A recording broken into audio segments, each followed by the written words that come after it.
Did it get fixed? Oh, now it doesn't look that way. Red Heron was floating above his helicopter for a minute. What was that about? Someone complaining about the sound and the stream hasn't even started. Has been moderator for... Oh, wow, now you can do that. You're celebrating your 54-month mod anniversary. Why not just say 4 years and 6 months? True. Why not? Why not just say that? Maybe because most people aren't that awesome and don't have that kind of record. They're trying to make people feel good by putting it in months. How many people get to 54 months? Amazing! So amazing. Thanks so much. I'm trying to figure out my controls over here. Hey Marco, welcome. Thanks for filling in while we were starting. I can't possibly change that song. I've been playing it for a year and a half. Okay, maybe I could. All right. I'm glad some people showed up because this is an awesome flight.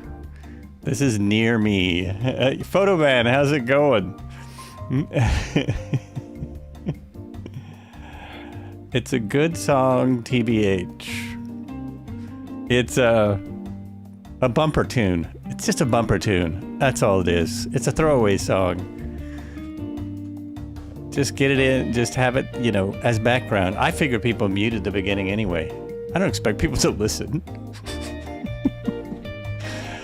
We're in Eastern Oregon, near the Painted Hills National Monument, which I'll talk about as we fly along. But I was curious what this looked like because I've been out here. I'm looking at a different camera than I have set up. I've been out here, and it's hard to describe because the colors are so surreal. It's very surreal. That's the only way to describe it. It's also usually very hot, so I'm pretty sure I got my real weather setting on now. And yesterday was, I don't know if anyone saw the picture, but it was abysmal. It was terrible. It was just, you couldn't see. You couldn't see at all, so I'm glad it cleared up. It appears that it's, the weather's gone the same way here as where I actually live, so that is fantastic. Oh, and another cool thing that I noticed while I was waiting to start, now there's nothing but helicopter sounds, but if you were to come in here before all these helicopters, you get these really nice sound effects, bird sounds and stuff. And you also get, it's wildflower season, which I'm kind of amazed. They have the wildflowers. It's springtime, and anywhere, California has huge crops of these, but the wildflowers are in bloom in the simulator. That's really nuts. And they probably are almost this tall if you don't cut them. But of course, it's an airport. Someone would have cut them. Anyway, cool. All right, we've got an H-130. We've got a UH-1. We've got other R66s. I saw a BO-105, the new kid on the block. Awesome helicopter. Awesome chopper. Oops. And I've lost my mouse. Is it because? Yeah, it's because I did that. Okay. I have to do stuff over in the background. Oh, look at the runway. Someone is looking at runway cracks. I love that just the basic sim looks like that without anything. I currently have the Blighty Airbus A380 en route from Sydney to Singapore. 4 hours of flying and haven't even left Australia yet. Australia's pretty big, isn't it? Australia's pretty good. So you're going Sydney. So you're going across Sydney? I mean, across Australia. Interesting. Interesting. Okay, back to the flight. Let me get rid of these things. I think there's only one or two things to... Oh, no, there's a couple things. It's easy to forget attachments on this helicopter. Very easy. There's those, which are just rotor flags. They don't have tie downs, which doesn't make sense. You really need to tie down your blades. The wind here was crazy yesterday. Right now I have 21 knots. I have 21 knots of wind. So those flags weren't even working right. They weren't even telling me what we got. You really want to undo this or nothing happens. Nothing happens. Across up towards Darwin and then up to Singapore. We went up to Darwin last week on the helicopter flight. It's exactly what we did. Nice area. That's probably a pretty nice looking flight from 30,000 feet. That'd be my guess. So I think I got everything. Let's hop in. Into the helicopter, see what's going on here. Lots of background noise, as always. Now, what I have for your starters today is a potato-encrusted scallop with lobster foam. And we're going to top that with some nice cream fraiche. You do want to get your helicopter out again, though. You prefer to fly them in VR. Most people do. I think at least half of the people on this flight, if you look out here at all these choppers, I think at least half of them are in VR. Because they also do a Wednesday flight on Discord, which is easier. It's time to go. Cobra! What's up? Yeah, I know that quite a few people do helicopters in VR. I don't think I would stream and do VR. If I was doing VR, I wouldn't be streaming because there's just too many other things that I like to do on stream, like pay attention to chat and everything else but what I should be. Okay, let's turn this on. We got the battery and leave the generator for later. A strobe light, leave that, everything else for later. Turn that on and I should be ready to start. This one has very, very low volume. Let's turn my hydraulics on. I made that mistake yesterday. These should be on. Well, first we'll check everything without hydraulics. That's good. And this, oh, what? Why isn't that rolling? Oh, that's not connected. That's not animated with my controller. That's really weird. It's very, yes, it is amazingly hard to chat when that's why a lot of the people here don't. They just don't do it. Okay, so if I hit my starter, then that should start moving. Whoops. Hit my starter and these should start moving. But you won't hear any sound because it's very quiet. And the other helicopters are making so much sound. So let me hit this. There it goes. Rotors are turning already. Once it stalls like that, then I hit this. Now I can hear it. There it goes. Though it looks like there's a Twitch chat add-on for FS24. Might try next time I stream. Yeah, give it a try. I mean, I've seen plenty of people do the VR and stream, but it's too much for my head. I can't do VR without streaming. My head doesn't like VR. It's a long story, but one day I might try again. At some point. Now the hydraulics are on. Are they? I must have switched them on. I love the sound of this helicopter when I can hear it. I actually think for being... Oh, I'm having some sound issues. Oh, I'm getting some weird... My sound is cutting in and out. Is it my headphones? That's odd. Huh. How strange. I think it might be the... No, it's the actual sim sound.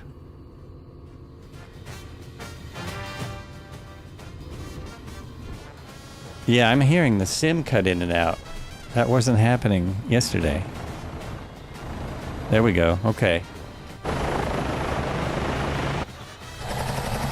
It just went silent, now it came back. Huh. That is very strange.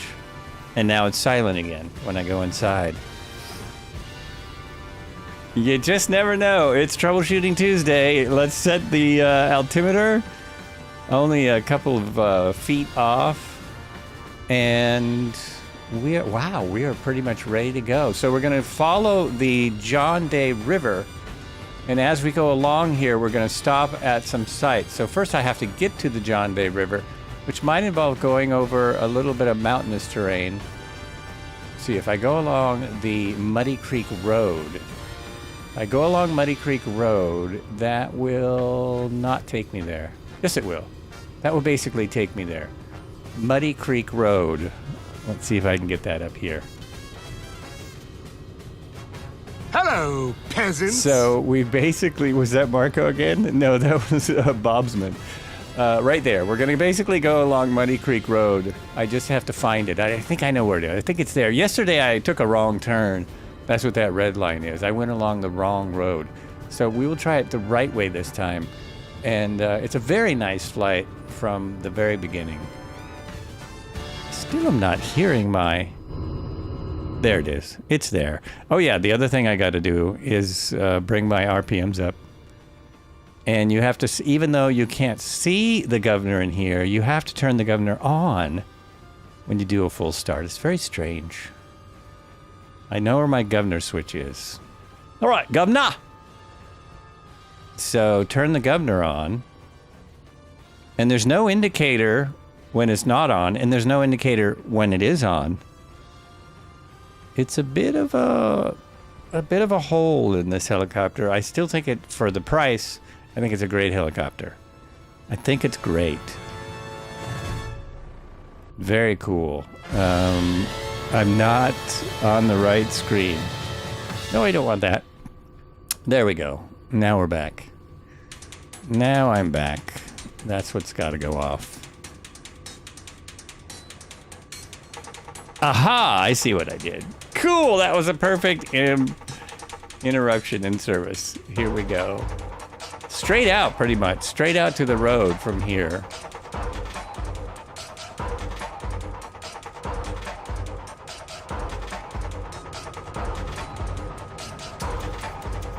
And the runway is actually there. The only thing I got left is my head tracking to turn on. I should have turned on the ground. We'll try it from here.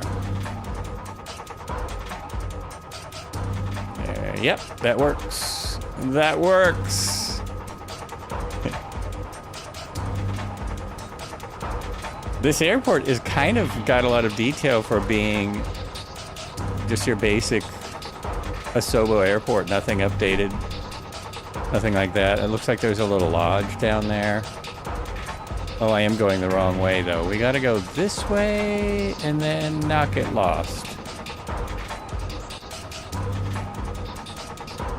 It's the turn up here that I missed, isn't it? Yeah, there's a turn to the left. Just past this little town. Washington Family Ranch. This is a ranch. Look at that ranch. That's nice. Nice ranch. So just up here, soon, there should be a turn off to our left.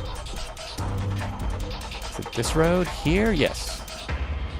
Go through here. I'm trying to stay in some valleys so we don't have to climb too much, which we wouldn't. These hills are not steep. Ranch dressing! That's where they make it all, right there at the Washington Valley Ranch. I love ranch dressing. I have it on everything. It's not true. I don't have it on ice cream, but I've had cheese on ice cream. Okay, I think I'm on the right road now. I think I can follow this. And I think it'll get me where I need to go, which is the river. We're on a river run. Oh, I just realized that that is the other R66 being flown by Red Heron. To other one. And I'm keeping it slow so I can follow this road. That's my plan. That is my plan.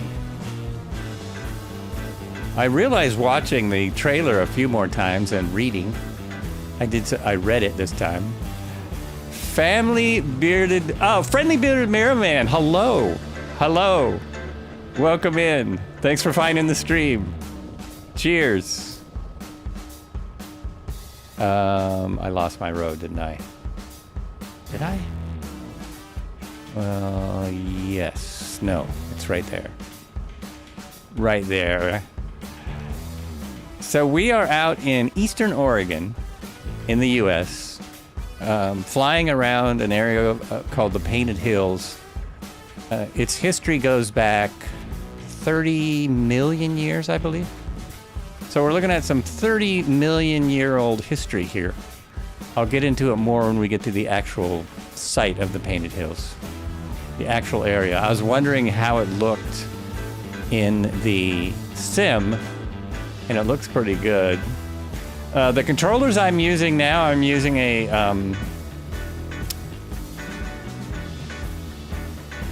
it is Virpil. I'm using a Virpil throttle.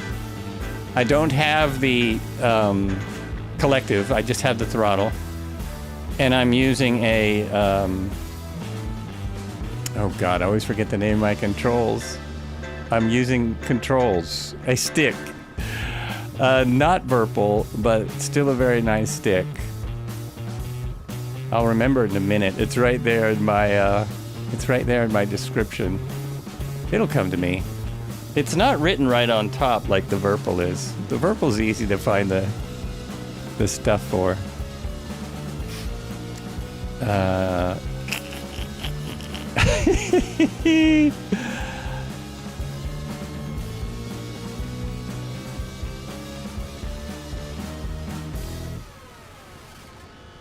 Now we're coming to Enchanted Rocks Preserve.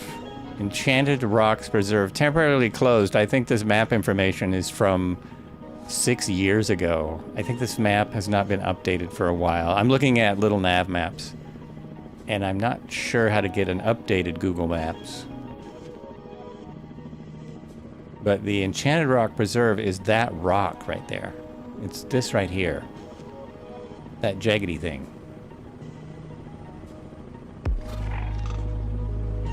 And then this is the John Day River. That's the reserve there. Yeah, you can see the parking lot for it. So you park in that parking lot and walk up the rock. There you go. Nice shot of it. Except it didn't switch. There you go. Nice shot of it. Enchanted Rock Reserve. Not preserve. Preserve, not reserve.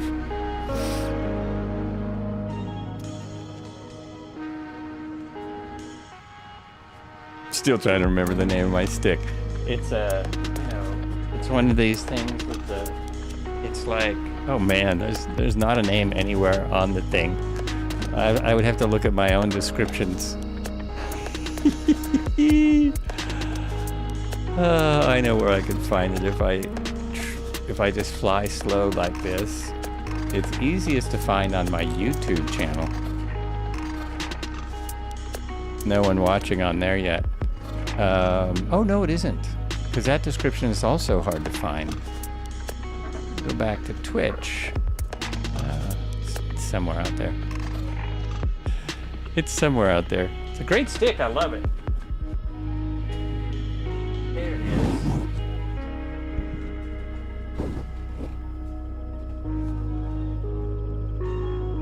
I can't read it. It's upside down.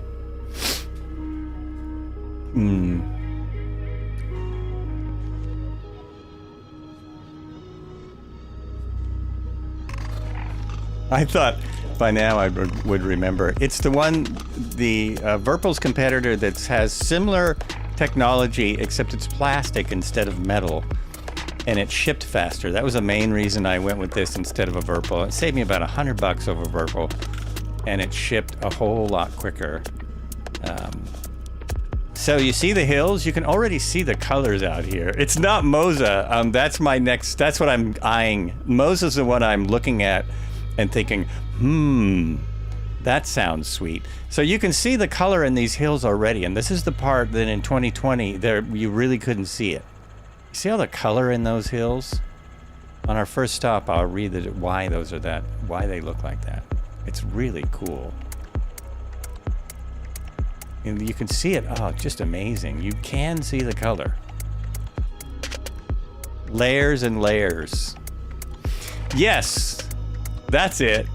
It's a VKB Gladiator NXT. Somebody either read the description or remembered. A VKB Gladiator is exactly what it is, and it's been a great stick. It's I adjusted it when I first got it. I could adjust it some more, but the only thing I don't like is that I can't adjust it really on the fly. You have to take the bottom off to adjust the springs, and so with helicopters, it's great having no tension, but then with aircraft, it's great having some tension. And after just going to sit in a bunch of aircraft at the community college aircraft mechanics school, it's the controls should have a lot more tension than they do. I kind of forget that. It's been a while since I've flown an actual plane. But if I was just really loose with my money, I would spend $1,000 on a nice yoke and get a better,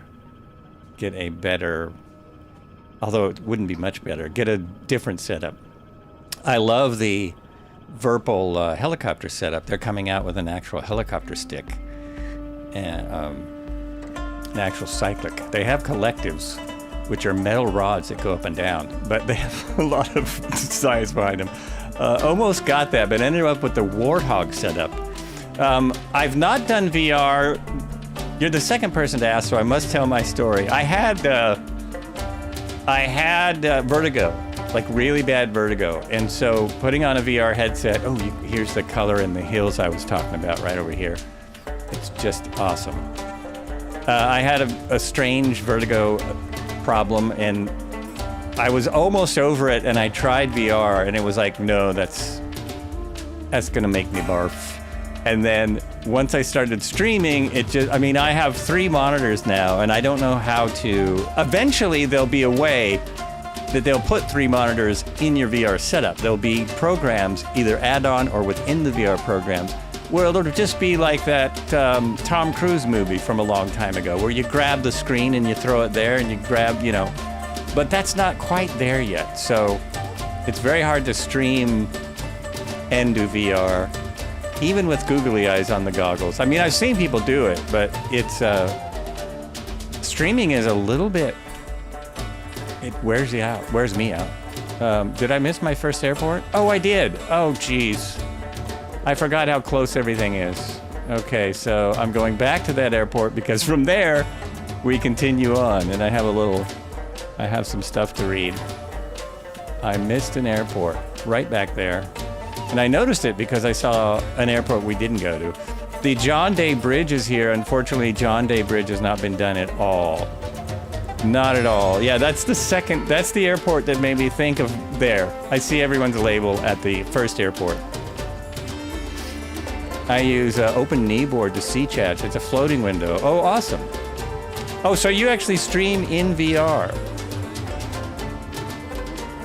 I couldn't see that because you don't put your face up on screen yet, right? I had other streamers I know encourage me to use the camera.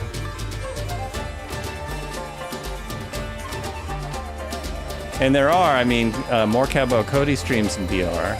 It's been done.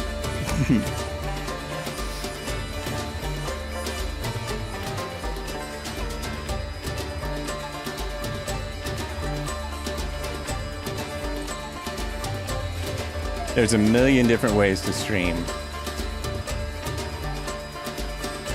I'm going to sit down here for just a minute because we're already seeing the colors, and I want to read. This is, by the way, I never found this airport. I came here yesterday to look for this runway, and I did not find it. And if the field is supposed to be the runway, oh, that might be it right there below me.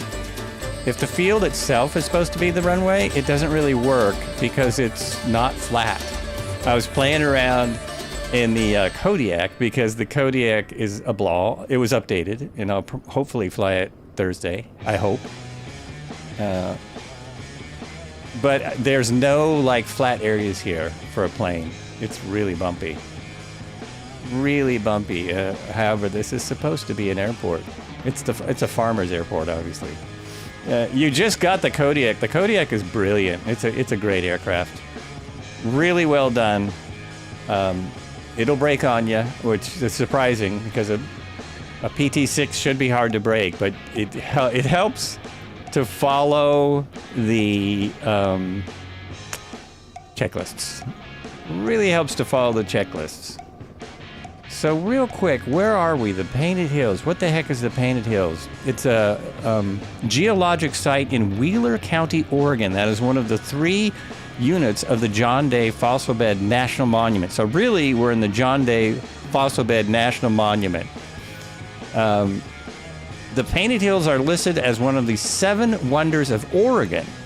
The layers of color which the site is named for can be traced back to cycling periods of wet and dry climate conditions associated with the transition from the Eocene epoch to the cooler, more temperate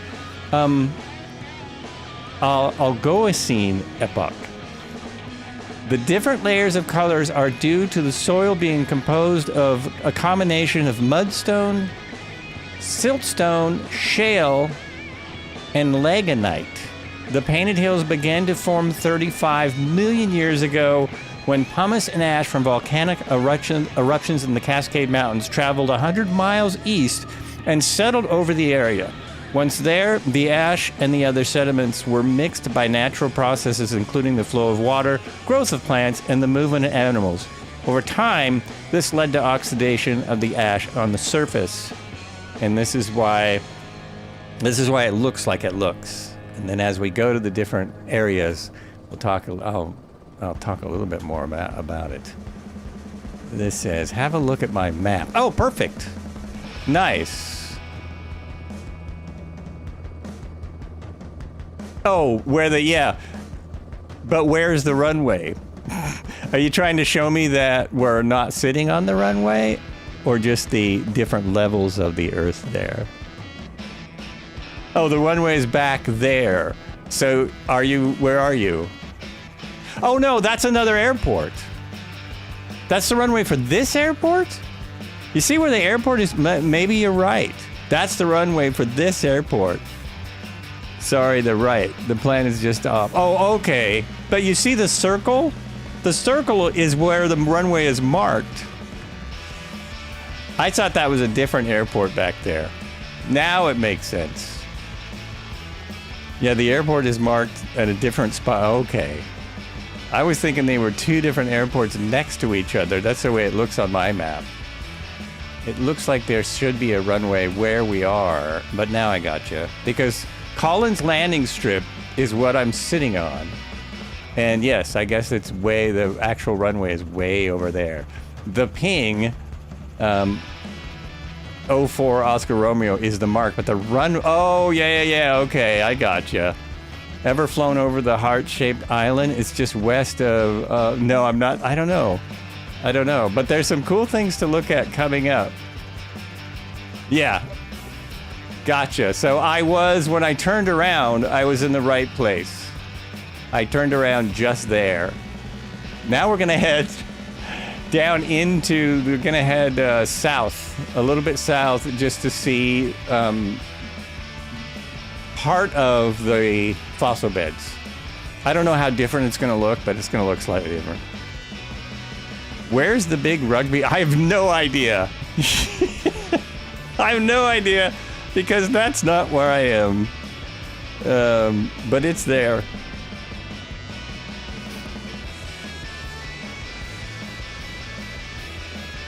Now I have to find another road. There's a road just here that will take us in without going through too many valleys, maybe. Maybe not. We probably just have to go over these hills. Just right over. Whoop, what are you doing? Why are you giving me that?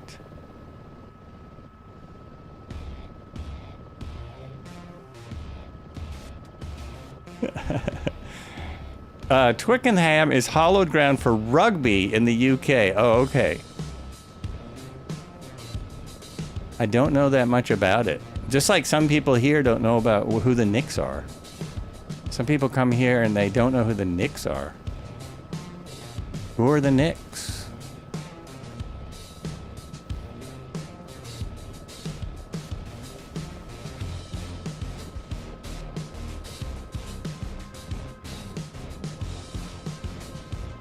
I know who they are just because they've had such an amazing year this year. Otherwise, I barely would know who they are. That's our slang for the police station, the Knicks? That's hilarious. That's perfect. Perfect.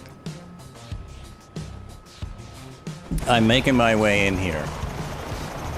These hills are bigger than I was thinking. So I'm kind of flying here and there.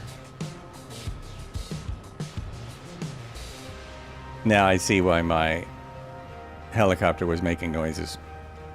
So is that somebody in the H140? Is Shibidoo in the H140?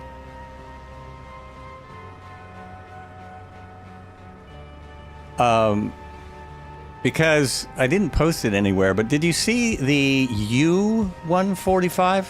Not the H140, H145. Have you seen the U-145? Which is Airbus's new unpiloted 145. Yeah, isn't that amazing? You're in it? They now have a 145 that doesn't need a pilot. This is where I want to be. I want to be down in this valley. It's more like the spot.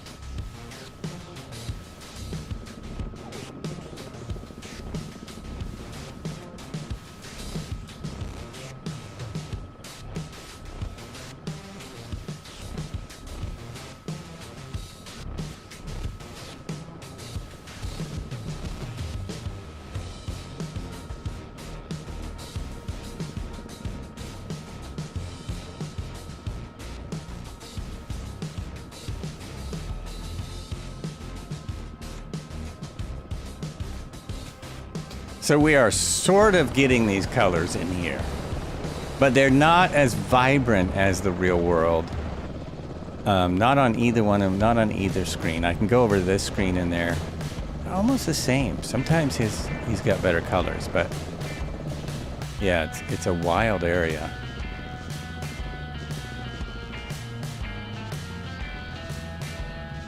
Somewhere around here is a museum. We're going to stop at the John Day Fossil Bed National Monument right at the mark, just ahead.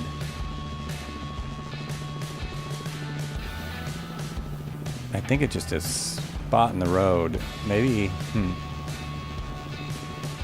All of the sites we're going to say the same thing, but I don't know that they have any buildings or anything.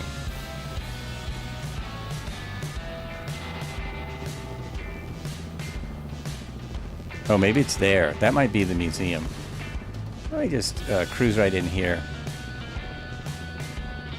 Yeah, that's it.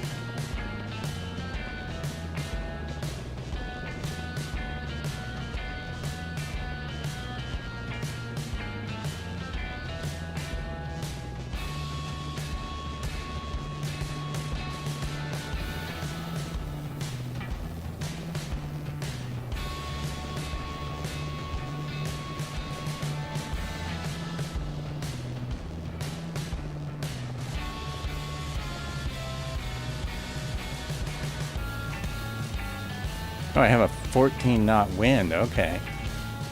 This is somebody's farm. This isn't anything. But I can drop down in here and look at the trees bend.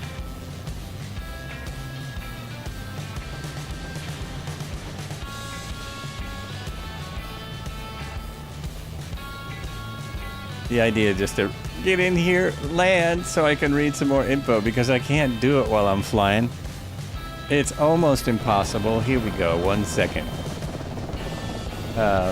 This is John Day Fossil Bed. They all say John Day Fossil Bed National Monument. This one is Painted Cove Trail is just up where red heron was flying around. So you can hike all over here. Picnic area and information center, we passed. We passed already. Carroll Rim Trail viewpoint is right up the hill, right here. There you go. So that is a nice shot. That gives you a good idea of what this place looks like. Over time, this led to, okay, so we, once there, the ash and the other sediment were mixed by natural processes. Over time, this led to oxidation of the ash on the surface. Buried under new layers and deposit, the ash turned into soils by way of compaction and cementation. With more time and weathering, the exterior surfaces of the painted hills were worn into clay. Now they're primarily made of hard claystone layers. The colors of the hills come from the combination of elements including aluminum, silicone, iron, magnesium, manganese, sodium, calcium, phosphorus, titanium, potassium, oxygen, and hydrogen. Don't tell anyone there's silicone up here, among others, which arrived with the initial ashfall. Originally light in color, the ash mixed the soils with other elements to form the minerals that gave the hills their color. The alternating red and tan layers within the hills are the result of cycling climate conditions, which were alternately warm and wet or cool and dry for a period of time 34 to 28 million years ago. As the mild human ocean epoch gave way to the Ologian, the tropical climate shifted, becoming cooler and drier. Red soils came from floor plain deposits during the more tropical periods and are made up of laterites, or soils rich in iron and aluminum. These rust-colored layers are full of iron and oxygen in the form of iron oxide. The yellow layers are from a drier and cooler time and take on their yellow hue from iron and magnesium oxides. We'll get to, there's more. Oh, but wait, there's more. We'll get to that in just a moment and as we go along. As we go along. So we're going to go down. We're going to take a turn at the bottom of this part of the fossil beds. Oops, where's my deal? And go back over to the river because it's a river run with detours. That's what I'm doing today. So just a little bit more to the south, and then we'll turn back towards the river. Even the rocks seem to have the right color in them. It seems to be pretty good. Pretty good. There should be animals out here, though. I thought maybe we'd see a few cows and such.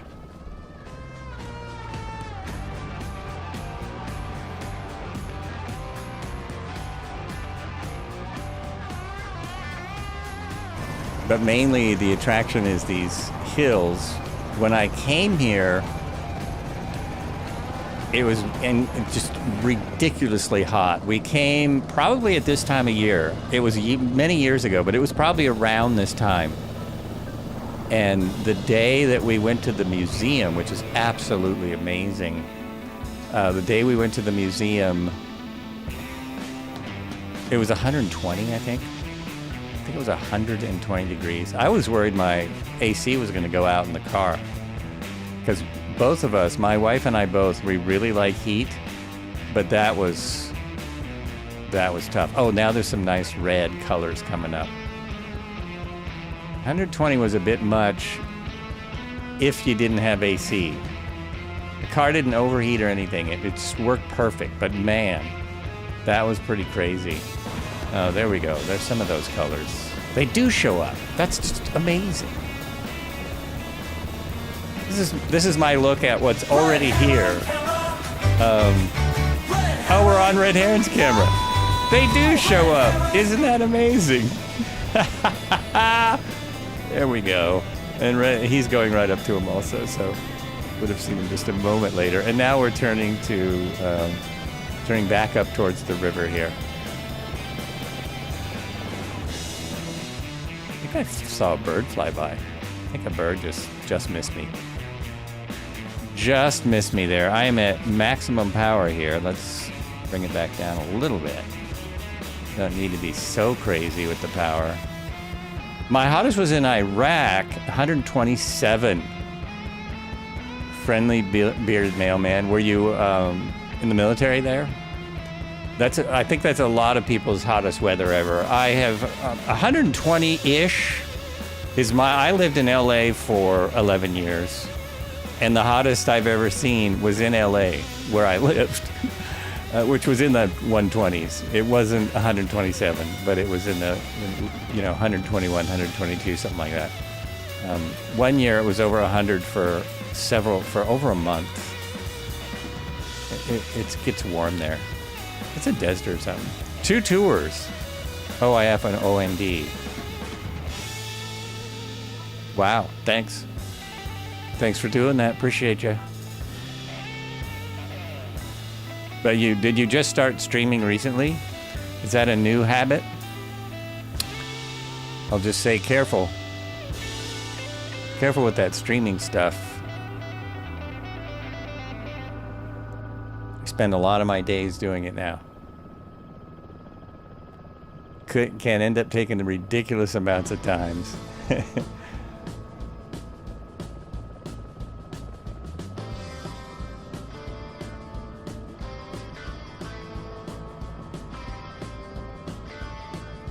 Sutton Mountain is there. That's Sutton Mountain. What are we at now? We're at 4,000. So Sutton Mountain's a little over 5,000. I guess you could call that a mountain. I guess that's mountainous. It's another shot. Try not to forget that I'm on that camera. Turn on my red heron camera timer.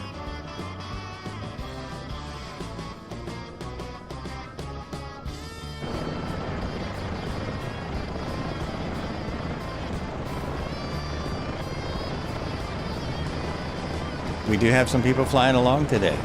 Quite a few. Tuesdays are helicopter days on Flights with Joel, if you're new here. We do the helicopters on Tuesdays. Thursdays and Sundays we have been doing Australia in all kinds of different aircraft. We're doing the A1 around the outside of Australia. Kind of slowly. We'll be in the, I hope, like I say, if it works. It was a little iffy yesterday when I flew it, but the Kodiak is going to be my choice. Waldron School, I meant to look that up. Like, that's Waldron Schoolhouse is marked, so there's probably just ahead an old schoolhouse, like that's been there 100 years or more. That was what I would suspect.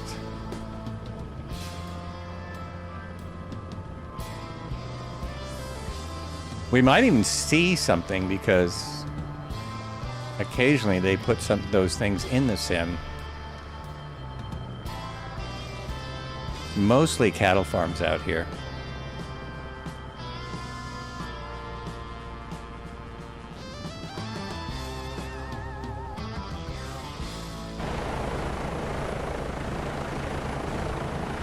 Oh, nice.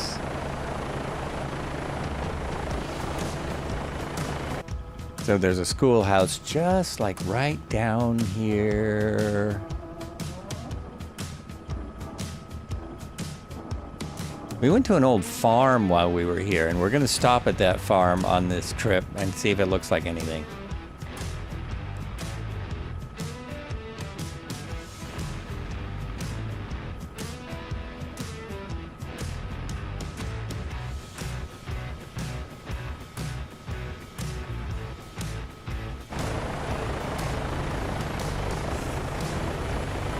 Oh, I should tell you, Cobra, it doesn't matter today, but tomorrow, Thursday, I did get is it the T7? I got the jet that you're always flying. Haven't even had a chance to fly it.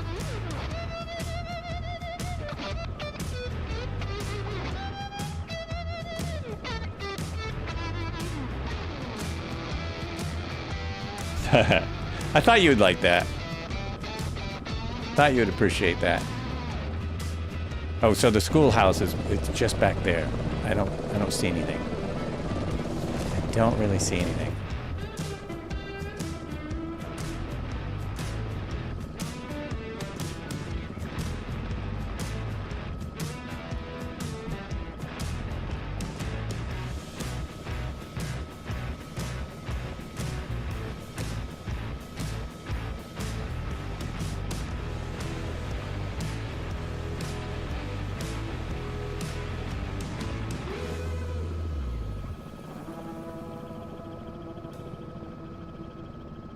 These buildings look right. They look like old farm buildings. They all have the right look. Some corrals with some satellite horses. No actual horses. It's very versatile. It can go slow or fast. So it's a good trainer.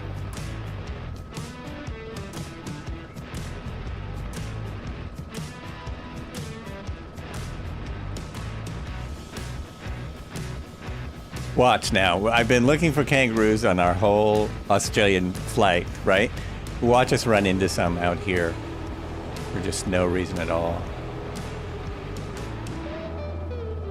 Or a crocodile or something. Kangaroo, crocodile.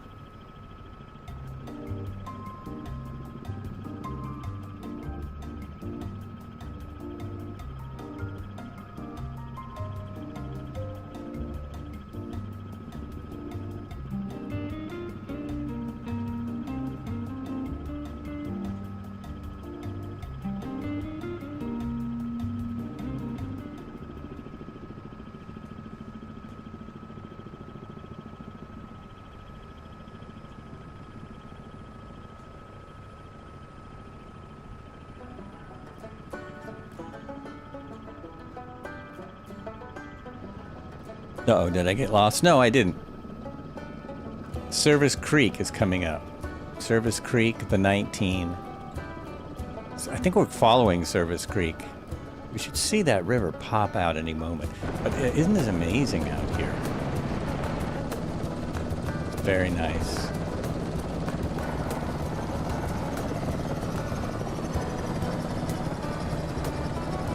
And there's the John Day River.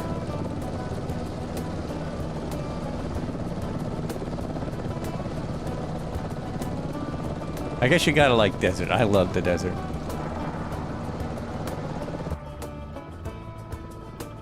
I swear I hear a jet behind me. I'm hearing things today. I'm hearing all kinds of stuff in my headphones. All kind of stuff. They've done this river pretty good. It's one of the narrowest rivers we've been down. We've done a lot of river runs. This is the 19 next to it, 2-lane highway. But this river is very narrow. It's very shallow and narrow. It's kind of wild. Like you can walk, most of the time you can walk across it without any difficulty at all.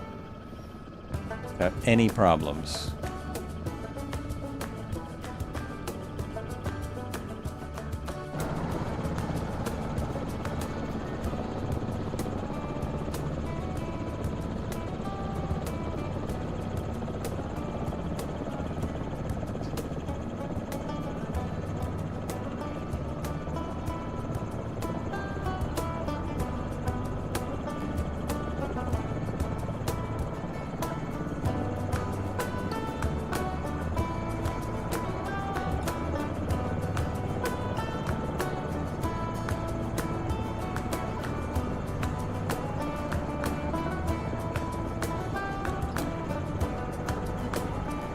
Lots of homesteads out here, ranches,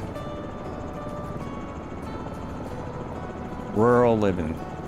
Lots of bridges. Nothing we can fly under. And I've got to watch my map because the turns come suddenly. I think the river turns for us. I'm sure the river turns for us and I don't have to worry about it too much.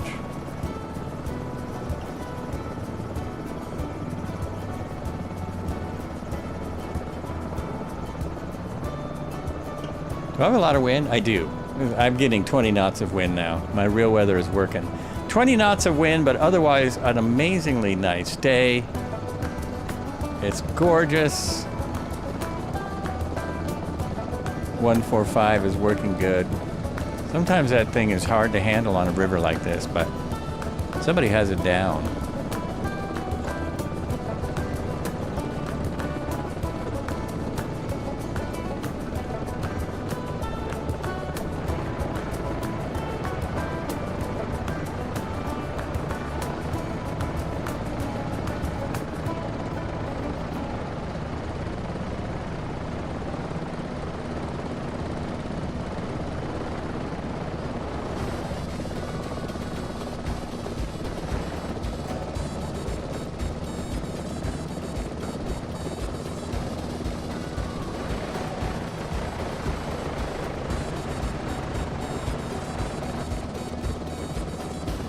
Did I miss my turn? No, we've got a turn coming up. I have to back out on my map to look at things. Oh no, it all follows the river. We keep following the river. To the next airport. Yeah. To the first airport. The second airport. Sorry folks, I got a little wild there. I got a little crazy.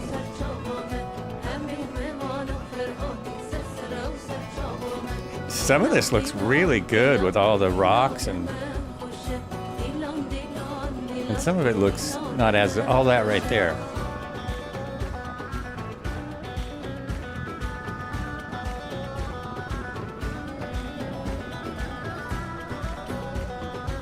And there's no wires out here. I don't know if there are in the real world, IRL, but there's no wires for the sim.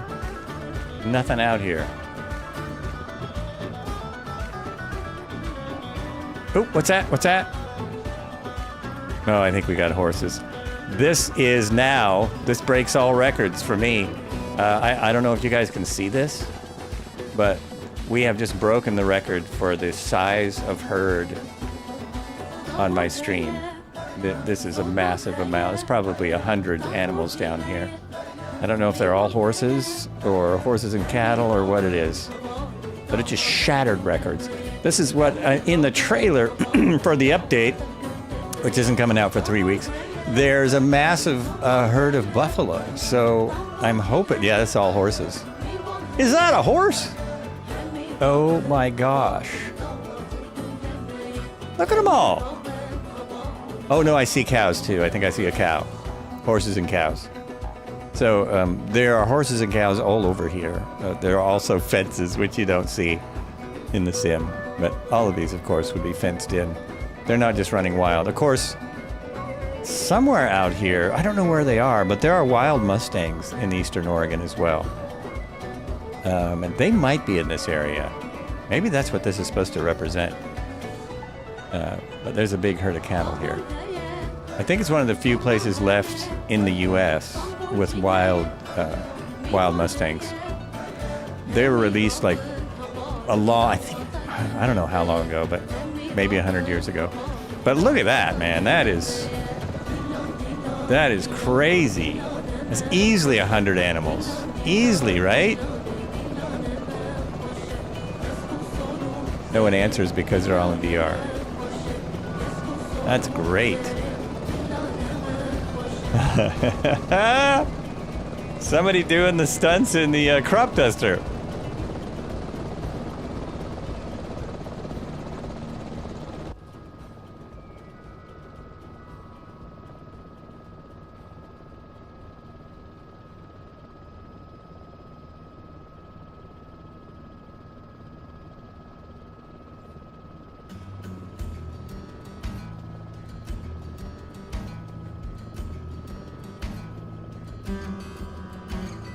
What was that?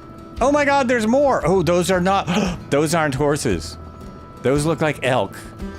I think we might have elk. Oh yeah, that would be cool.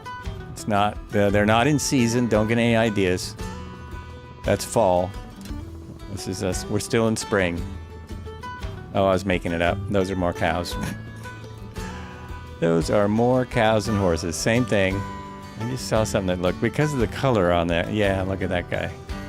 The horses all look the same. I guess the cows do too. Okay, now we're seeing the amount of wildlife that's actually out here. This is pretty amazing. Did they already start dumping more wildlife because of the update they're planning to see if people can handle it? That's the one that looked like elk. More animals. And this actually looks like a crop instead of just a flat surface. They grow all kinds of stuff out here, but largely wheat. They grow a lot of wheat. But this is not far. Now I forgot the name of the woman. There was a YouTube creator that did cherry drying. She flies a R44 and sometimes a few other helicopters. But mostly she flew an R44 and she would take you on her cherry drying trips. So when the cherries were coming in and they got wet, they needed to be dried off or they would mold on the vine. I assume these were for wine, but I'm not. They may have also just been cherries for making cherry pie and stuff. And it wasn't far from here. She did all the cherry drying. I do not remember her name at all. She flew a Huey one time. Somebody she knew had a Huey for her to fly. And then there were times when they would have to call in like every helicopter in the area because a lot of fields had to be dried, and it's got to be done like in a day, or the fruit rots, ruins it. Really boring after a minute because you just go back and forth, it's very slowly to dry cherries so you don't knock them off the vine. You can't go fast, but it's also very dangerous because you're just off the surface flying slow. So if something goes wrong, you're probably going to drop. What did I say? Vine? Yeah, vine. What did I say? What did I say?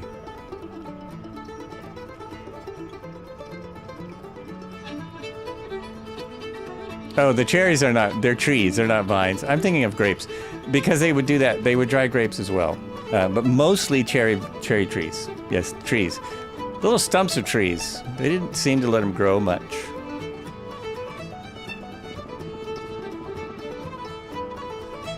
There was some scenery somewhere along the Columbia. Somebody had made an airport that had an orchard, so you could sort of simulate the drying the cherries and the cherries or grapes, whatever it was. I could swear it was cherries, but maybe they were grapes. Seems like grapes would would make more sense because they would be more profitable. And I can't imagine hiring a helicopter to dry them is cheap.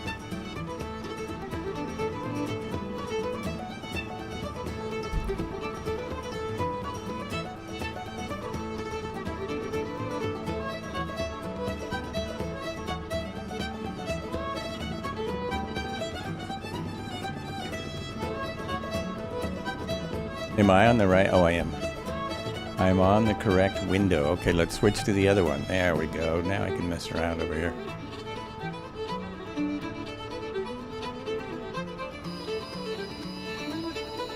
Oh no. What? Uh-oh. What happened? Uh-oh. I have got to make an emergency landing. I don't know what happened, but my engine quit. I'm in trouble. I don't know if I would have survived that one, but my engine died. Did I run out of gas? We haven't even been up 30. Oh, we've been up an hour. Yeah, I ran out of gas. Holy moly. In an hour? Oh my gosh, okay. Fuel for snacks and drinks. Flight to Yes. Joe is live. Oh no, I did. You missed the rotation. You missed the auto rotating. But look at, I'm alive. I'm on the ground. I'm not upside down. Real world auto rotation, you have a few seconds. So I didn't put the collective down fast enough. I never would have survived. Let's try this again. I think it'll just start right back up.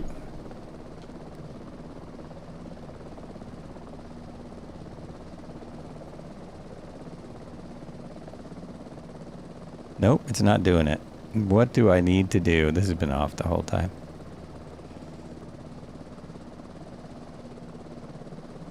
Interesting.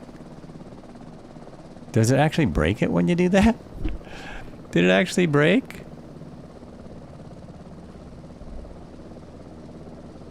Oh, I know what's wrong, I think.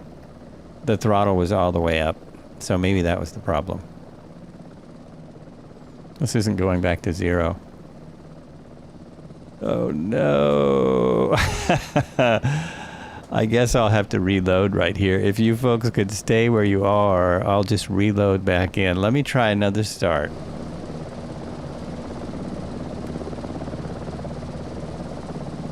No, it's not working. It's not acting right. Try it again. There it goes. Yeah, I think it's because my throttle was all the way forward, all the way up. It wouldn't do it. I pulled the mixture because it wasn't starting, so I pulled it back out. When I pressed it in the first time, that needle didn't move. It didn't go anywhere. And I think it's because my throttle was rolled up, which doesn't make sense. That would have just blown up my engine. But hey, they saved me. I'm saved. I love how this thing shakes. It's really impressive. That is a default ASOBO shake. No, it's me just shaking my camera. No, it is. Isn't that cool? Oh yeah, I was impressed from the very first day I got in this. It has wear marks, it shakes. The start procedure is correct, but you can't hurt it. And a lot of cool things.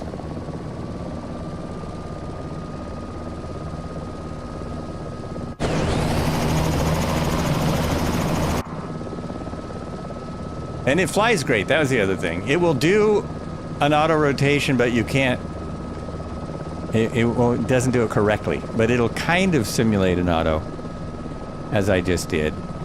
Kind of, sort of. I think the governor is still on. Yeah, I think the governor stayed on. Let me switch it on and off.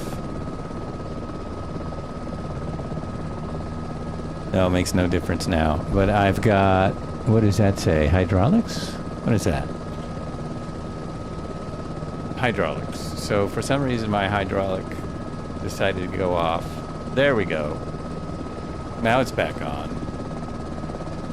Crawdad, what's going on? Plan, there it is.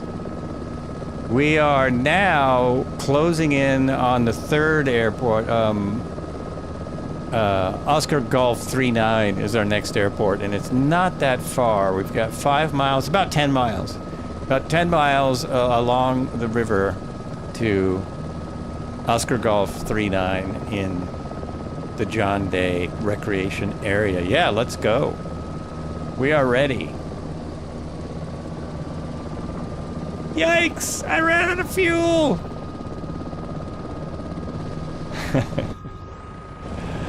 Oh, I see what the sound is. Some of the, what's cutting out is my multiplayer. I've got multiplayer sounds coming in and out, so that's an old issue. That's an old issue. Got it all figured out now.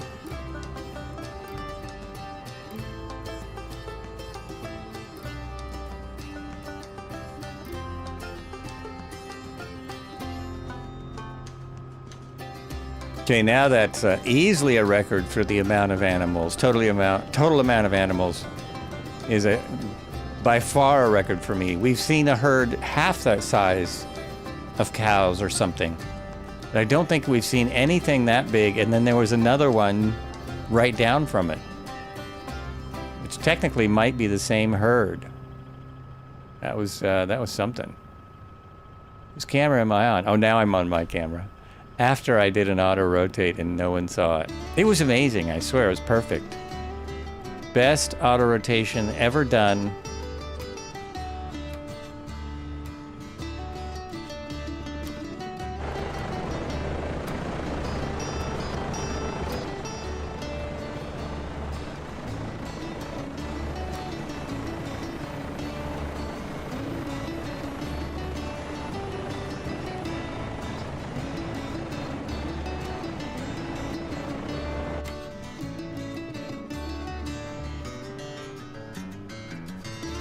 Oh, that is the military version of the 105. The 105, if people don't know, it comes with 5 versions. 5 different versions in one helicopter. I thought that was pretty impressive. And each version has like 5 liveries.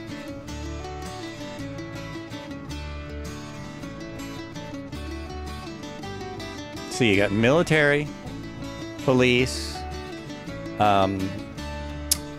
cargo, medical, and passenger. Wow, I got them all. I'm pretty sure that's correct. I'm pretty certain that is right.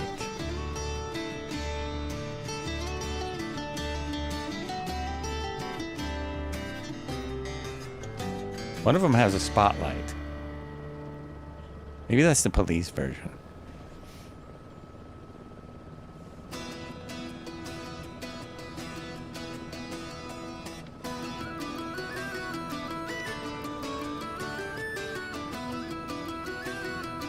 Rocks on the river are crazy, aren't they? They really are wild. I went on a demo flight in an R22, and one of the things they do on the demo flight, because we're near a river like this, they take you to a river and do an off-field landing just to show you what that's like. Is there more cows here? Are people circling more animals? Or just making that turn? I'm just making the turn, okay. So it's cool to have rocks, and they landed on a sandbar, which is all rocky. And I got a really good idea of, you know, the difference between simulated landings and actual landings. So, oh, there are more cows there. Okay. I didn't see anything. It didn't show up for me.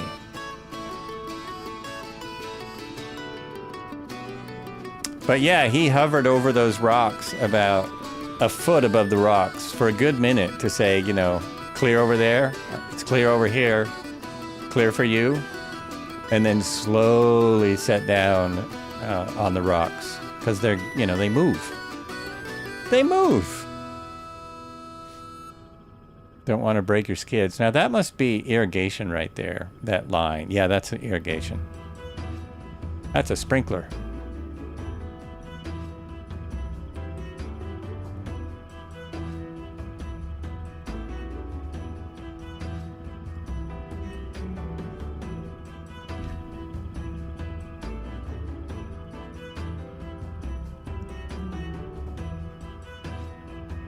The really cool thing out here, I should bring it up after break.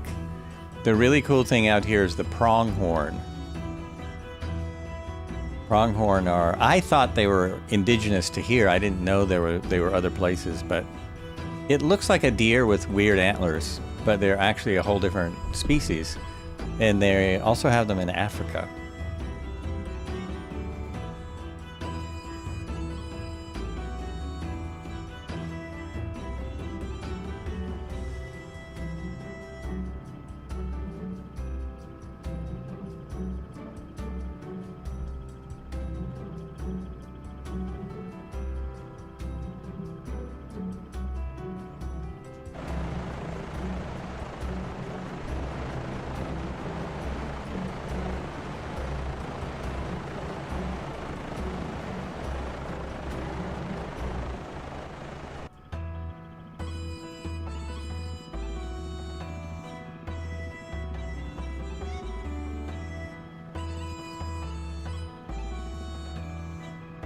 There might also be beefalo out here, but you're not going to see that in the sim, probably. I think this is one of the areas where they have beefalo. If you go any further east, oh, there's the airport. Boom. And I have 19 knots of wind on my side, on the side of me. Okay, I will slow down, turn around. Oh yeah, this is the airport that's closed. Oh wait, I got to show everybody something. I found something. I came here in the Kodiak and I found ooh, there's a bird. I found a very interesting feature at this airport. So because I was in really bad weather and I had to go way out beyond the runway, let's see if I can find it. First we've got to go to my camera. So the airport's closed, but you're in a helicopter, so obviously we are fine. We'd be in trouble if we were flying the most realistic stream ever. We only did the real stuff. Now, will I find this feature? Who can say? It's a very I thought it was a very Oregon feature. There it is, right? I think it's right there. Can I put it into a high hover here? I don't want to land on it. You got to see it from up here.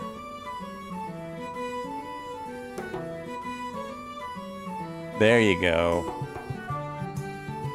I was surprised to find this in Eastern Oregon, but there it is. Southern Oregon, it would make more sense. Can you people see what that is? Can people see what I'm looking at? There you go. That's better. Maybe it's a crop circle. Maybe aliens did that. And I don't even know if you're of a certain age, if you know what that is. People still know what the peace sign is, man. Yeah, peace, baby. Right on. Oh, and more cows. More cows. Peace, love, dove. You know it. Yeah, a lot more. This is the cow central. No sheep today, but lots of cows and horsies. Let's get them off the runway if they're anywhere near it. Get them off the runway.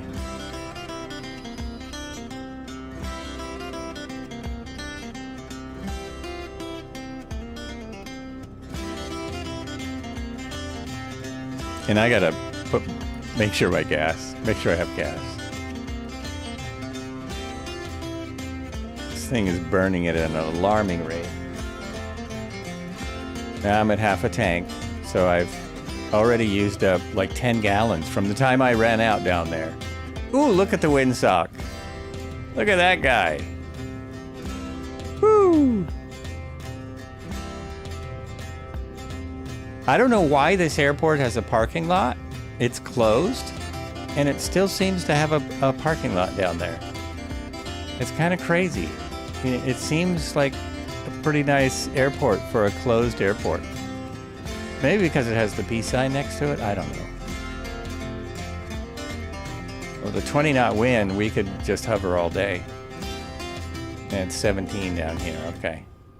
What should we do now, sir? There we go. Well, are we stopped? We're stopped, sir. Good. Yeah. Well, why don't we take a 5-minute break? Very good, sir. Very good, sir. Oh, what a great idea. We'll be right back after no messages. And different choice of music, different music. Try something different.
Another awesome halftime show from the Red Heron.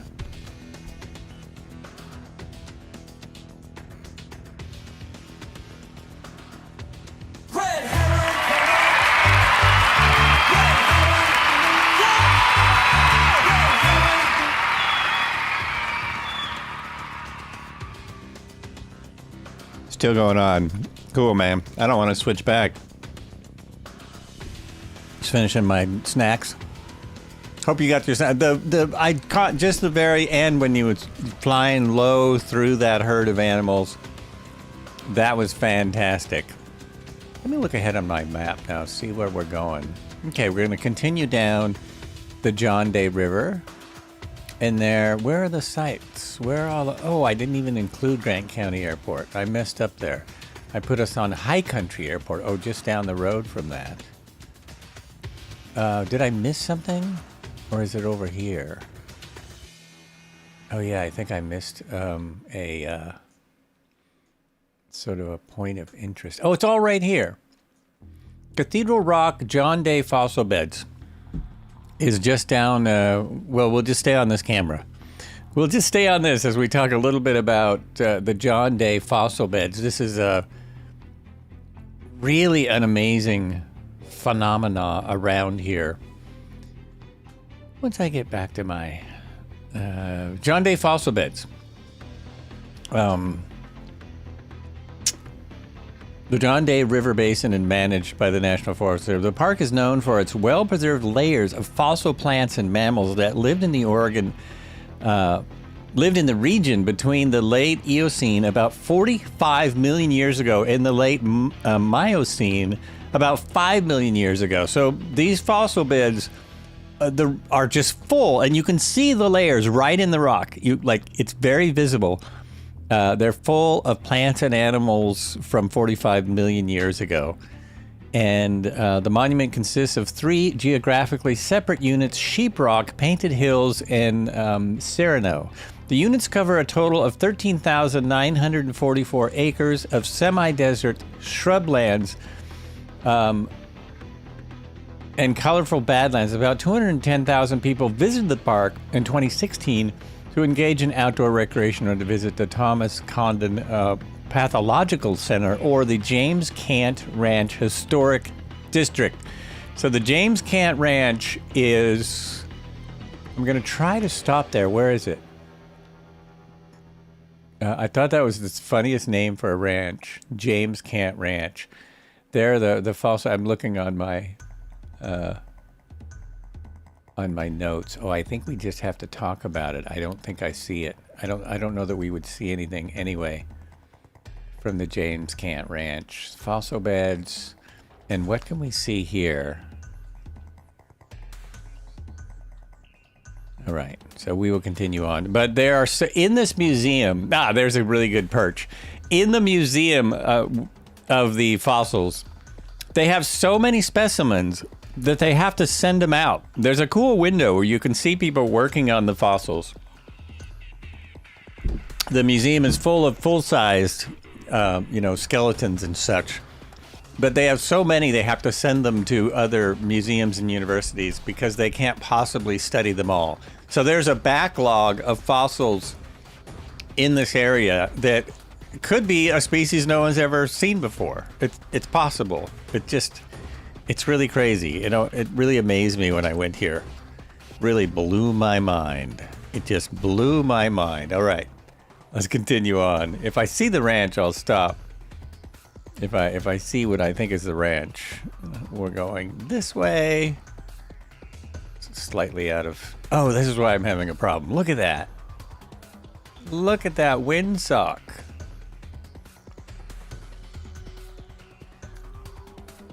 But I don't think the name of the ranch, James Cant Ranch, I don't think it's like it sounds. I think the last name is Cant, C-A-N-T, no apostrophe. It's not that they weren't good ranchers. For some reason, I thought I would see it. The National Monument, the fossil beds are right here, basically. You just can't see much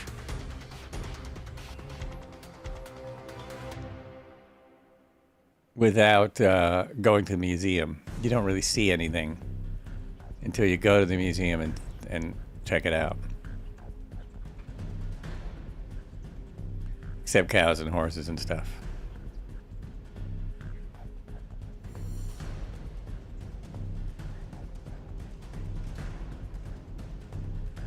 And then Cathedral Rock fossil beds are just here. So even that big open area might be a dig, I'm not sure. Thought we would see more. Might be right there.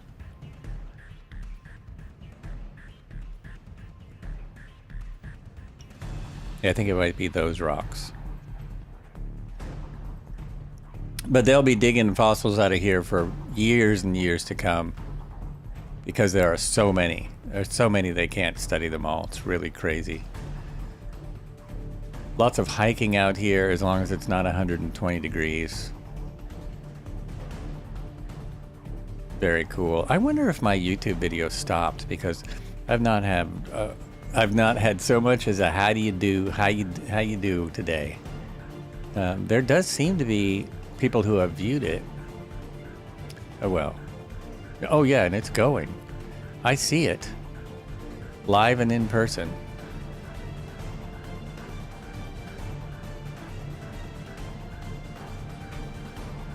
Did I miss the ranch? Was it way back where we were a long time ago? There's more fossil beds down the road. Oh, there it is. Cant Ranch. Okay, we're headed for it still. I'll stop there to read the info about that.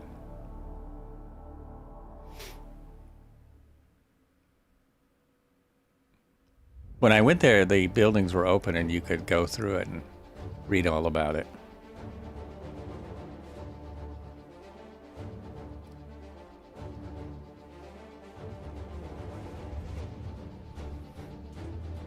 You kind of get a sense of the... Look, James is trying. Give him a break. Exactly, right? That is exactly what it sounds like. He's trying, but he just can't ranch. The dude just can't do it.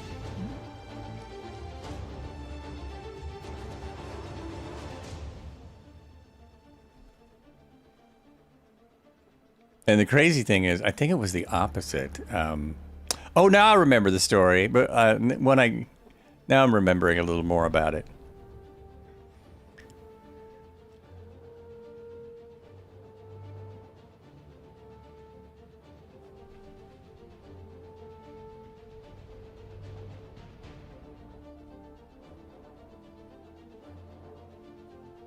Am I there yet? Yes, it is right here. Whoops. Don't pass it. Let's land there. I thought it was on the other side of the road. I must have been... Oh, I was coming from the other direction. It's one of these. It's probably right here. It's right here. It's probably this. What do we got? 19 knots on my tail? No, a crosswind again. Crosswind landing. Uh-huh. You get no sense of the 100-year-old farm. No sense at all. Stop here momentarily and talk about the Cant Ranch. This is such an unfortunate name. Such an unfortunate name for a rancher. Oh my gosh, it cracks me up. Okay, let's see. Do that. No, that's not it. I'm on the wrong window. Do that and just pop out here for just a minute. We'll check out this ranch. So why am I stopping here? What is this place? What's it all about? The James Cant Ranch is a pioneer ranch complex in Grant County in eastern Oregon. The ranch is located on both sides of the John Day River. Oh, okay, that's where I'm confused. It's on both sides. The John Day Fossil Beds National, and is in the John Day Fossil Beds National Monument, and there's a reason it is. The ranch was originally homesteaded by Floyd Officer in 1890. Floyd Officer in 1890. Officer sold the property, and this guy's last name is Officer. Officer sold the property to James Cant in 1910. Cant increased the size of the property and built a modern ranch complex in the west bank of the river. The National Park Service bought the ranch from Kant family in 1975 and incorporated the property into the John Day Fossil Beds National Monument. The National Park Service used the main house as a visitor center until 2003. Today, the Kant Ranch complex is preserved as an interpretive site showing visitors an early 19th century livestock ranch. The James Camp Ranch is listed in the National Historic Registry. Now, where was this?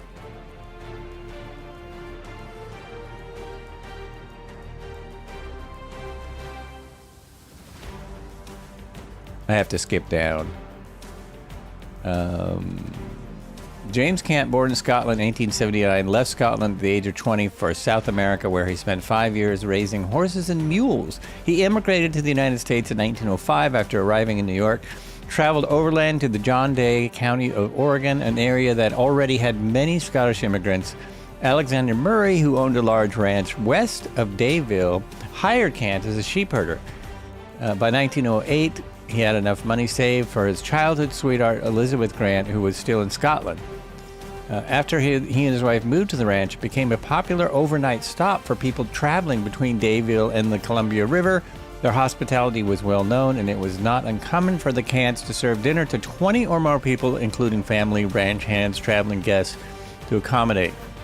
In the 20s, Kant acquired more land to expand his successful sheep business. The most important change was made by the state of Oregon when it began construction of Highway 19. The family kept their sheep operation going through the Great Depression. It recovered in World War II. However, the shortage of labor made raising sheep increasingly difficult. As a result, Kant transitioned from sheep to cattle production in 1946. Over the next 3 decades, the cattle operation grew and prospered. By 1965, the Kant Ranch covered 6,500 acres plus an additional 4,500 acres leased to the Bureau of Land Management. At the time, the ranch was sending 500 to 600 cattle to market each year. I'm missing the main part of the story, which maybe I made up in my head. I thought there was more to this, that maybe Wikipedia missed it. Then it goes into the ranch buildings and such. I must have been forgetting. Maybe it was another rancher. I thought that this was the ranch that discovered these fossils, but it might have been another rancher somewhere in the area that discovered the earliest fossils. It was somebody just doing something else. They weren't coming here to look for fossils, and they found some fossils, and it changed the whole landscape of the area. It changed what they're doing out here.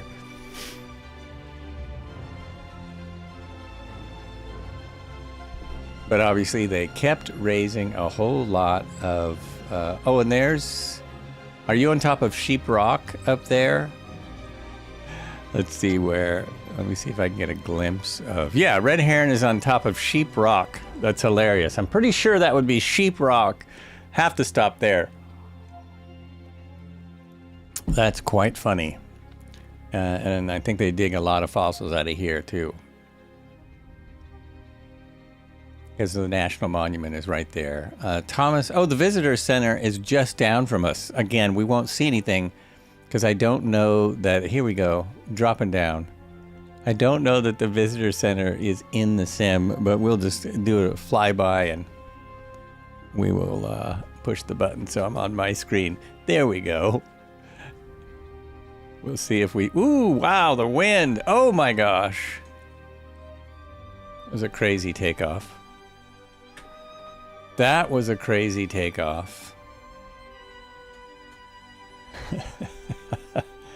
I gotta remember. You hiked this area a few years back. Way cool and enjoyable this time of year. Yeah. Like right now, it's not extremely hot. Wherever my temperature is in this helicopter. But it will be soon, right? It will be soon. So I bet you saw a lot of pronghorn also. There's a lot of animals out here. A lot of stuff. And it's hard to describe from just looking at it in the sim, but you know, the colors are just mind-boggling. They just blow my mind.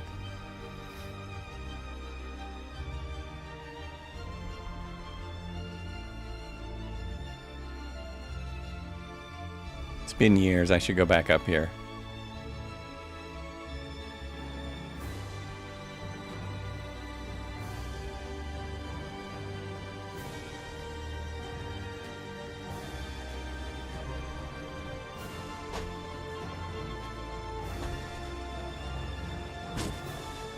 Oh, that's perfect. That was perfect. I switched just in time. Switch cameras just in time to miss these hills. I almost ran right into them because I had my head turned around so that I could blow my nose. Almost smacked right into them. I am at full throttle. That's about it. That's about all she's got. So we've got some river runs, and here's a little bit of a canyon run. It's short, but it's a canyon run. It's got to be checked off the helicopter checklist. River run, canyon run, mountaintops. It's called Sheep Mountain. That's called Picture Gorge. I just saw on my map. We just went through Picture Gorge. There it is. I probably drove through there when I came out here. No, when I passed the visitor center and totally missed it. I totally missed it. This is the part of the river that is like up to your knees, at least when I was there. It was pretty hot and dry, and the river did not offer much relief.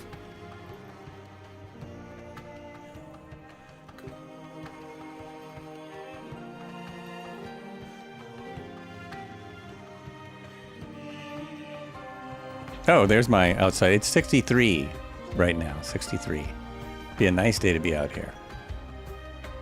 63, partly cloudy, lots of wind.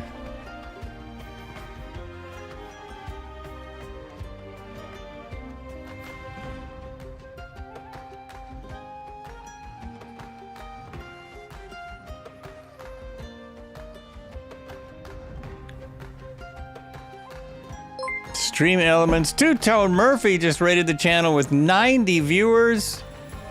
Whoa! Whoa! Welcome in, everyone. Welcome, Raiders. Super Typhon, how are you? Thanks for coming to the stream. I almost wore my cowboy hat today. I was considering it because we're out in cowboy country. We have seen more cows than any other stream in my life. Oh, look at the state of it. Yeah. Moose fan, how are you doing? Welcome. Welcome in. Nice to see you. We are in the Helicochoppers. Hey, thank you for the following. I have no idea how to say that name. But welcome in. Welcome. This is Tuesdays when we do the helicopters, and we are in Eastern Oregon, USA, in a place called Painted Hills. These hills are full of fossils. They were formed 35 million years ago, between 35 and 5 million years ago, and contain a ton of fossils. We're almost to the end of the river. That's actually a river below me, not a stream. John Day River. And I just wanted to see what this looked like in the sim because, Maddox, how you doing? Welcome. Thanks for saying hello, everyone. Thanks for coming in. So awesome.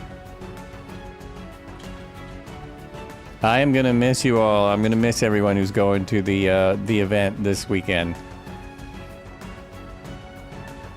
I'm trying to think now. I think that's the shortcut I made. To push enter. Yeah, there it is.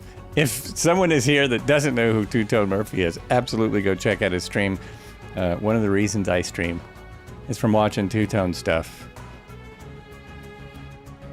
And hugely generous guy. Massively generous. Love to be going and having a beer with everyone. I'm still promoting it. FS Expo on the screen. You can still go.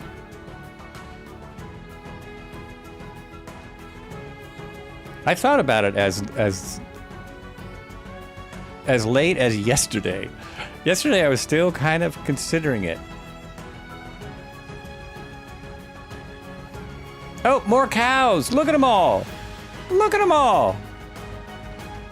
Don't they look like... Oh, and then there's more! Oh, this is definitely the most animals I've seen in the sim. Oh my gosh, there's a river full of cows. Oh no, those are rocks.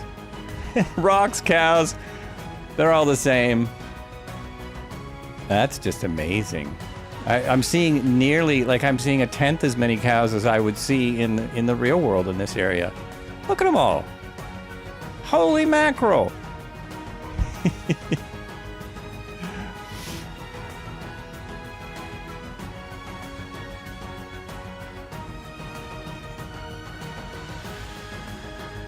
More like this. Well, that's my shortcut. Doesn't that go? Oh, that didn't work. Oh, my shortcut didn't work. Oh, weird. Yeah, but more like that. Oh, that's really weird. Oh, I know what I did wrong. I think it's just this. We're going to give shout outs to Two Tone all day. Yeah, there it is. My shortcuts don't work if you forget them. Oh my gosh. Yep. Am I going the wrong? No, I'm still going the right way. I made a circle around the cows and I thought maybe I got lost. We're still with it.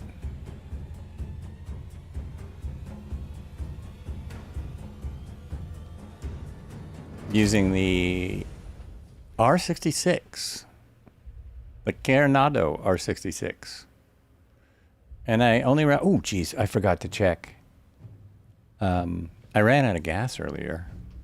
And I really should have checked at our last airport, but I did not check. Yeah, I'm going to run out of gas again. Okay, I'll just imagine I checked. There we go. So I had to do a auto rotation, and it was really not good, and it worked anyway. It wasn't done correctly, but I got on the ground, and I did not die.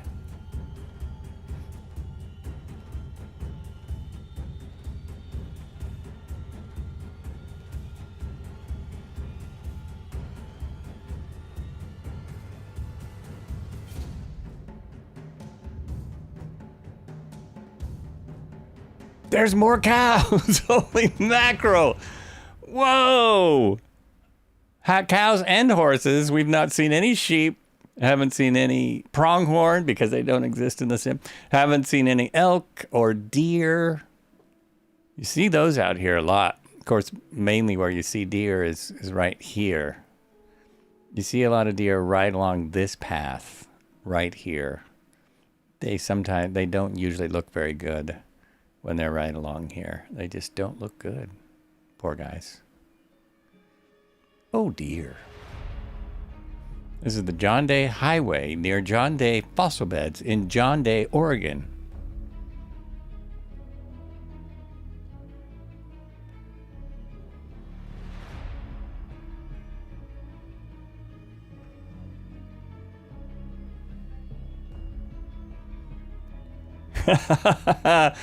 I guess that answered my question of where Red Heron is flying. I was just watching his stream over here, and he is right there.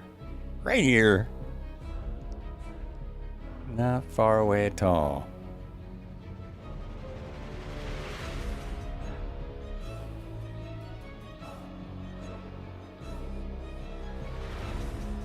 Who is John Day? Oh, didn't I read about John Day when I was reading the descriptions? Oh, look, more cows, no horses. Horsies. Woo! Oh, yes.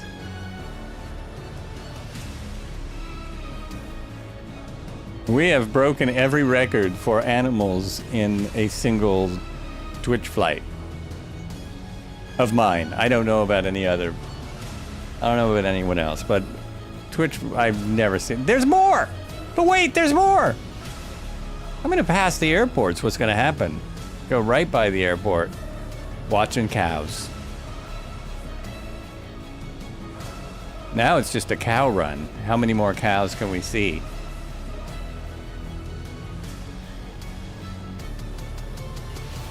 I still say, since we didn't see crocodiles in Australia yet, they should have some here. They should be here. If anyone's still here from the two-tone raid, we are circling the Australia on the Highway 1 on Thursdays and Sundays, if you want to check that out. Thursday, I'll be in the Kodiak 100, hopefully. Hoping it works. No, I'm not sure if I said. I will have to look on my notes. I know he... Oops, what is that? Horses! I keep thinking it's going to be elk. I keep thinking we're going to see elk, but they're still horses. It's still horsies. I will look that up when we land. Who is John Day?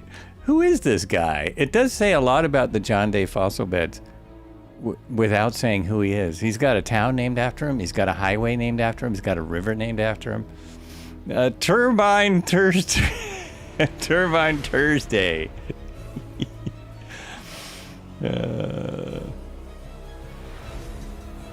There's more horses. Oh, yeah. This is great. Love it.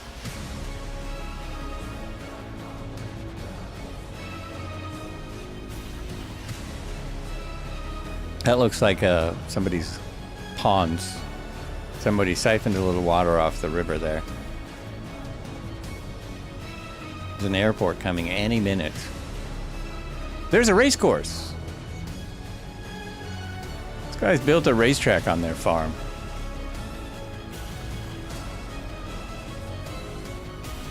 Now I feel like we're in Australia again.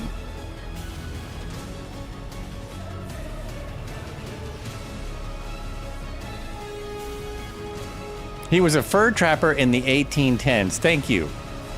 Thank you. So he must have... Look at this, more. Like lots more. So he established this area, I imagine. I know I would have read about him when I came out here. Years ago. I still have pictures in my phone, so I could figure out how many years it's been. Oh, I actually have 2 more airports on my map. After we land this next airport, then we have a little, hopefully a valley run. Hopefully a canyon run. I have to see what it looks like when we get there.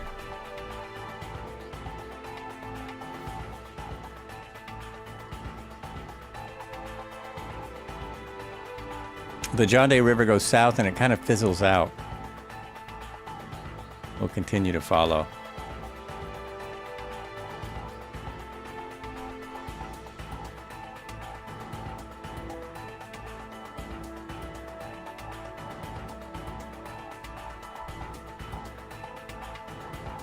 Man, if he was a fur trapper here in the 1810s, that means he was alone, right? He was by himself most of the time. There was no one out here, especially Europeans. There was natives. There probably weren't a lot of... There's more horses. Just fields and fields of them. There probably wasn't a lot of people he was friends with out here.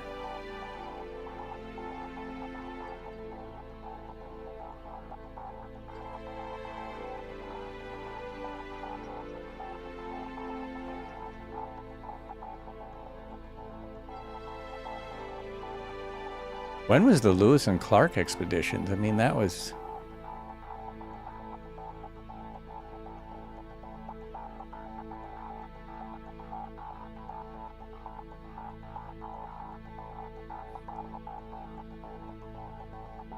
There's probably a book about John Day.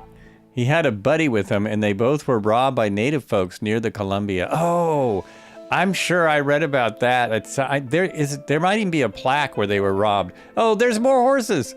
Whoa, am I still on my camera? I am. Look at that. And they're running into the ponds. Now, those are irrigation ponds for sure. And this is John Day, isn't it? No? Yes, this is John Day. There's an airport that we're actually passing right by. Grant County Airport is in John Day. We'll just do a skids and go there. Lewis and Clark were 1803 to 04s? Oh, okay. So they were a little before him. I was thinking that might have even been before Lewis and Clark, because there were people out here. They just didn't have nobody had an overland passage. I mean, there were the Europeans out here. Astoria already existed when Lewis and Clark got there. It was a village, but it had ships from all over the world going there, trading furs and stuff.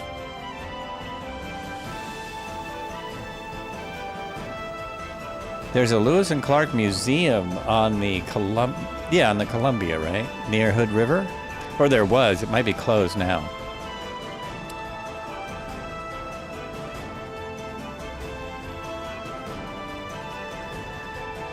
I think it's in Hood River, actually.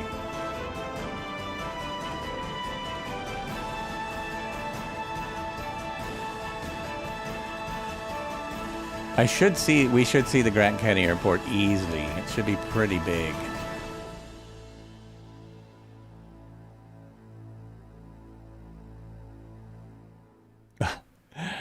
Wow, almost every field, like every other field, has animals in it. Except for the ones that I fly low over. They would, of course, not have animals in them. Oh, there's some. There we go. Horses. Horses. Of course, of course. Oh, no. Ooh. Ooh, that was close. Woo.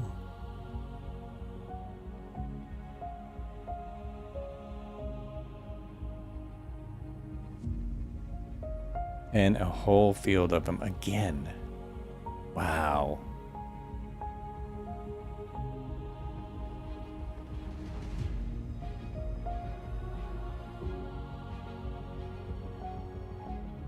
Did I miss the airport? No, it's right here. Where is it? It's supposed to be right here. Right to my right.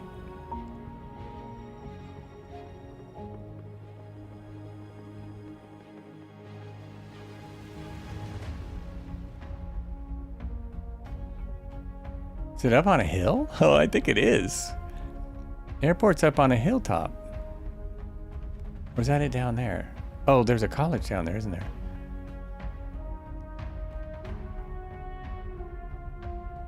I still have 15 knots of wind.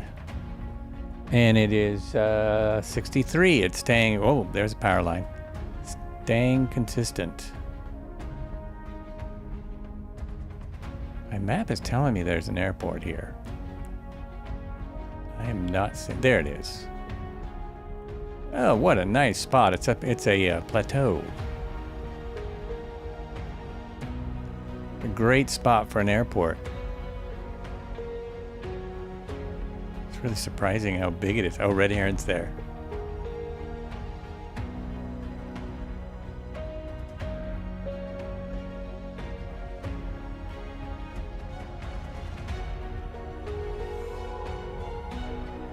Just gonna touch skids and continue on to the next one.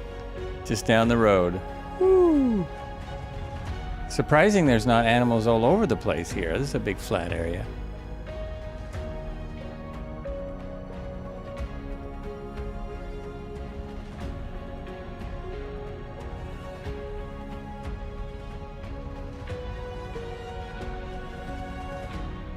Nice. So that's how my auto rotation should have looked, but it didn't really look that way.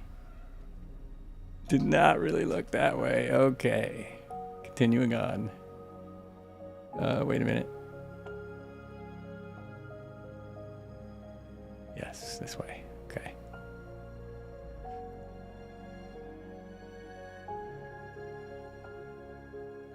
There was a bear just up the street from me recently, this week sometime.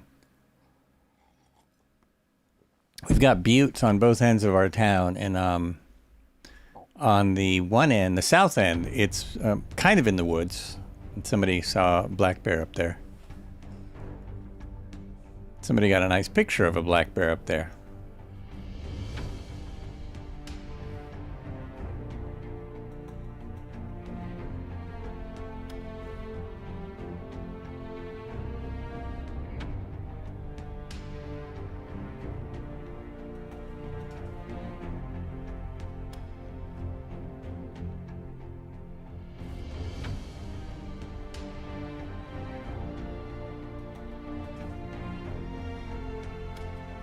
This area is really awesome. So this is where I stayed when I came to see the Painted Hills. We stayed in a little hotel in John Day. It's almost the closest town. I realize now that it would have been just as close to stay in Pendleton. I think it was Pendleton. I was looking at coming out here again. No, Prineville. Prineville was almost as close as this, going the other way. Ooh, look at this nice butte up here. Let's go sit down here a second. Have a look.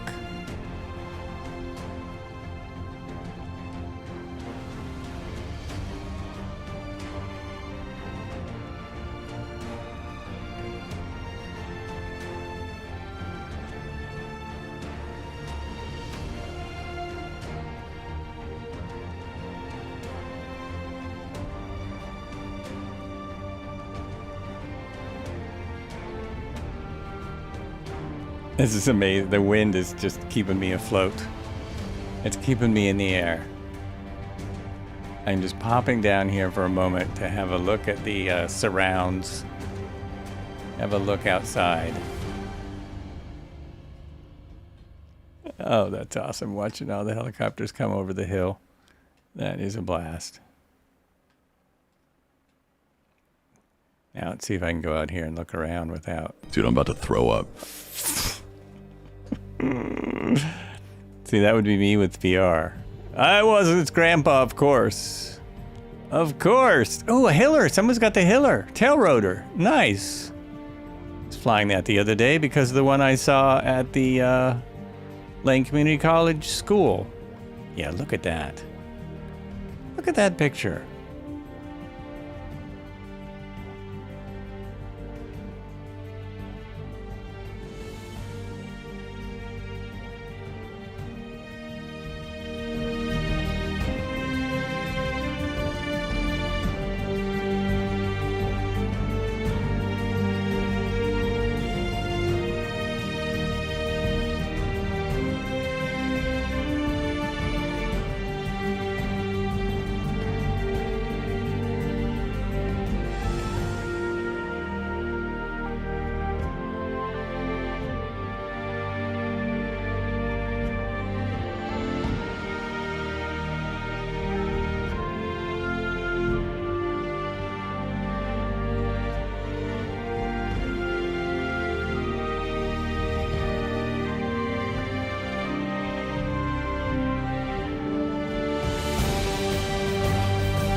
I wonder what this sounds like. Oh, it sounds like helicopters. Look at that. That's what it sounds like. Helicopters. Nice. Oh, don't. Ah! There he goes.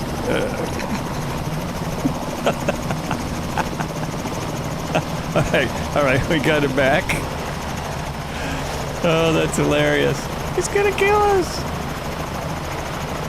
Duck!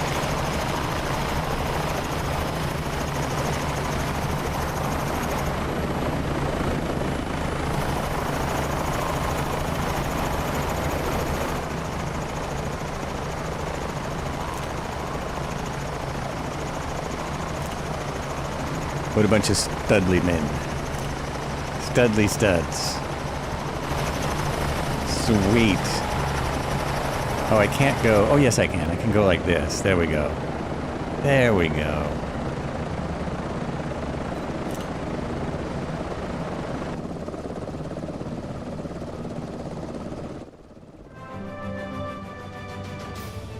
All right, now that I have my photos taken,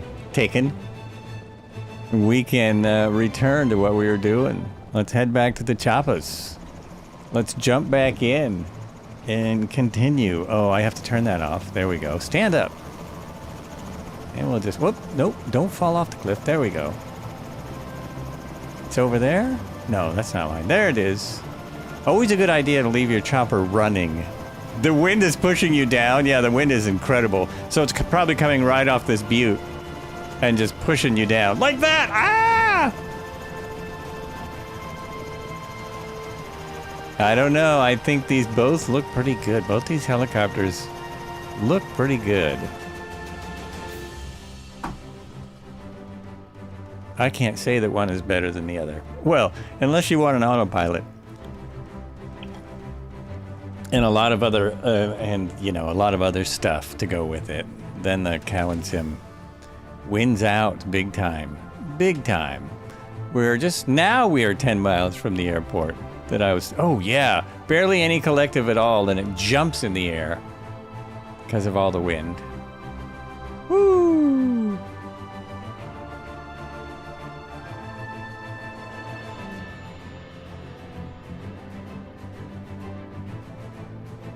There's my river.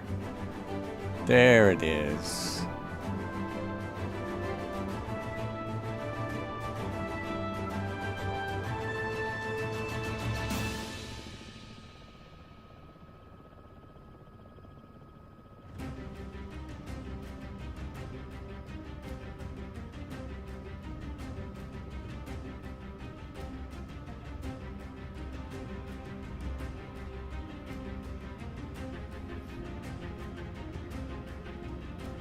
Is that a little church right there? Oh no, it's a house. I thought that was a little church.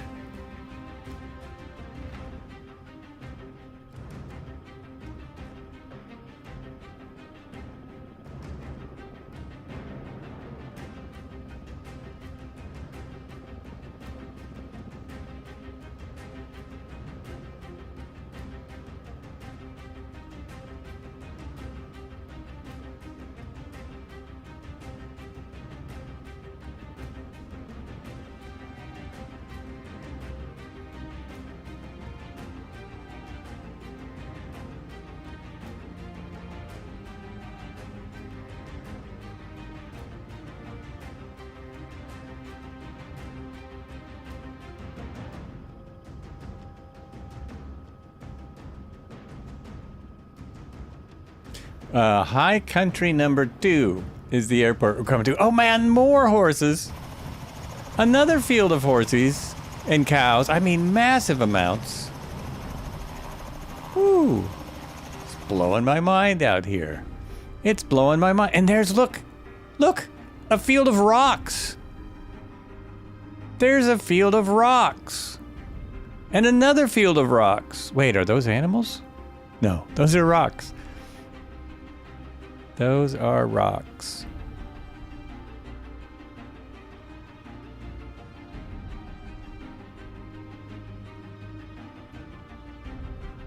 Oh, nice.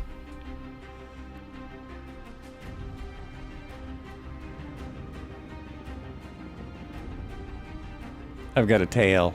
There's another one. Check out, yeah, look at the cows. Woo! They're in the road. Get out of the road, cows.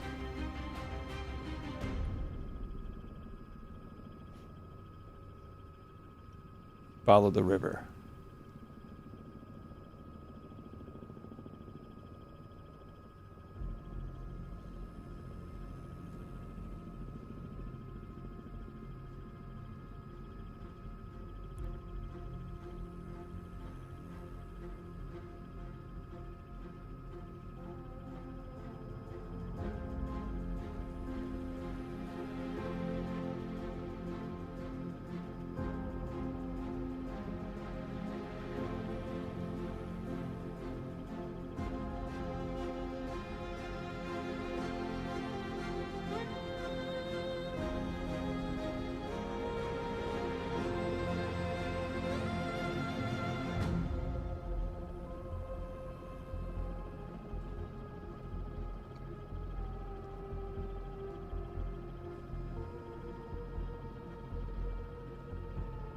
I must be looking for the cows too much now. They're not showing up. I'm looking too hard.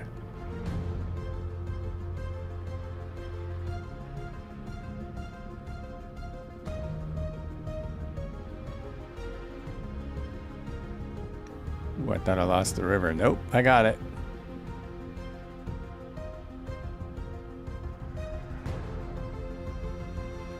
There's more. There's more cows. We got them on Red Herons Canyon. Yeah, there it is. They're on there. They're there. That's amazing, too, is that we're seeing them in the same places. Both of us are seeing them in the same place.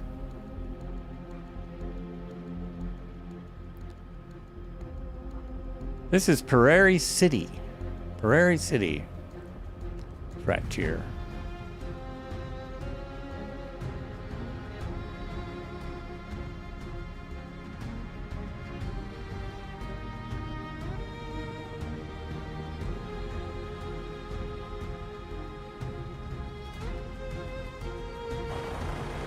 That's a pretty good sized town. Look at that.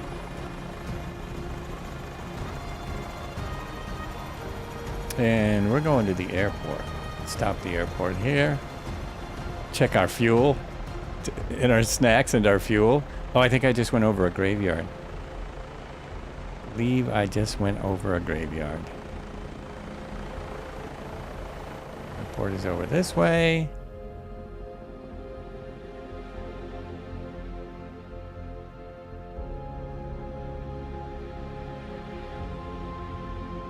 I've got a fuel light again. Yep, this is the... I don't know what's going on with this helicopter, but it is just burning through the fuel.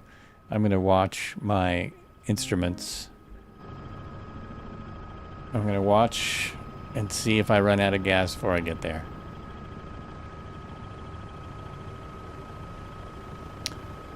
Oh, I thought Cobra was at the airport. Is that not the airport? Pretty sure it's hard. It says it's hard surface. In the sim, is it not hard surface?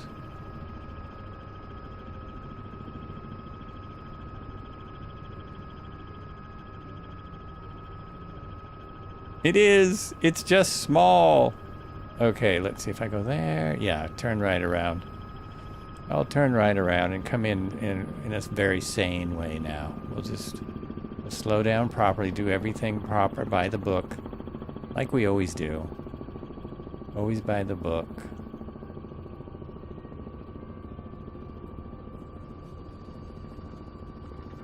I love the blade slap on this.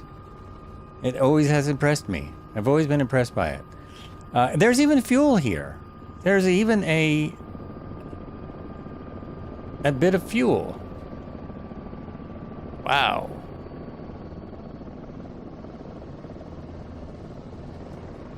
I think the thing I like about the 105 the most, and the thing that seems to be lacking in most of the other helicopters, is the amount of power you have to put in the 105 to lift off.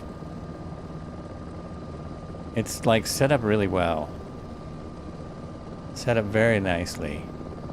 A lot of dust coming out with this. Look at all the dirt and stuff coming out from under the blades.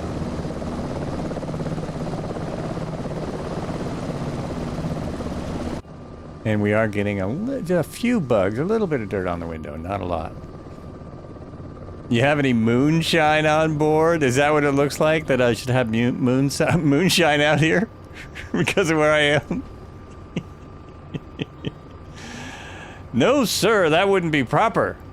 No moonshine here. No, officer, we're just fine. No shine. 18% again. Oh man, let's bring this up. We have petrol. We have petrol on board. Lots of that. All right, how am I gonna... Oh, I'm just gonna hit that, and I'll be right back. I'm not taking a break, I'm just taking a break, but not like a break.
Okay, who was that? What should we do now, sir? No. Are we let's, stopped? Let's keep We're stopped, flying. Good. Well, why don't we take a 5-minute break? Very good, sir. Somebody just walked by, but they disappeared. Oh, look, we've got lots of R66s out here. Lots of R66s. Fantabulous. Fantabulous. Not far to go now. Let's see. If I count it up, 5 miles there and 3 and 5. Got about 20 miles to go to this little teeny airport in the middle of nowhere. I just thought I would follow this road and see. We're going to go by Lookout Mountain, and I thought it would be a nice little end of the trip, end of the scene, finisher. So I'm going to turn around. That's what I'm going to do. My wind is out. Yeah, good. Everything's good. Woo! There we go.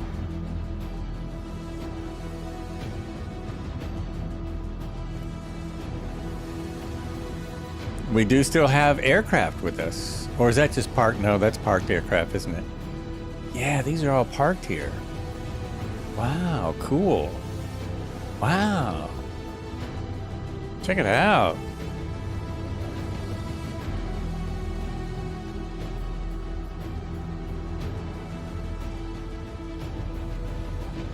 Just have to find the road.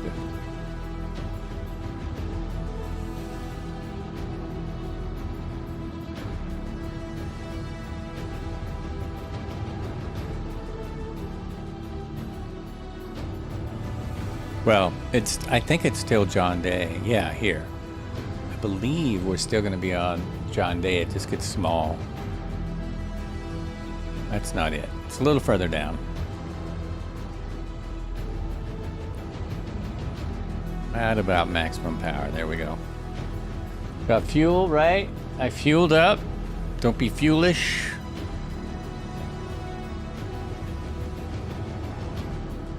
Just gonna connect up again and head down river. If it goes the way I expect it to. I fully expect things to work out as I expect them to.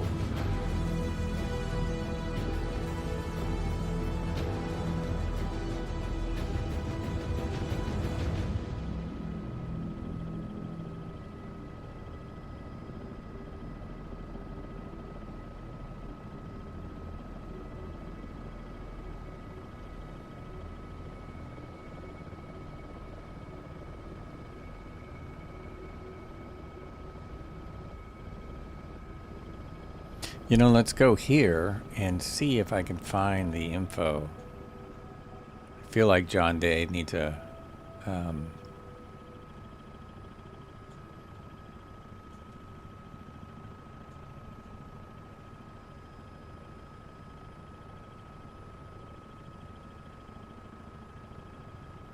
Oh, there's something about John Day River.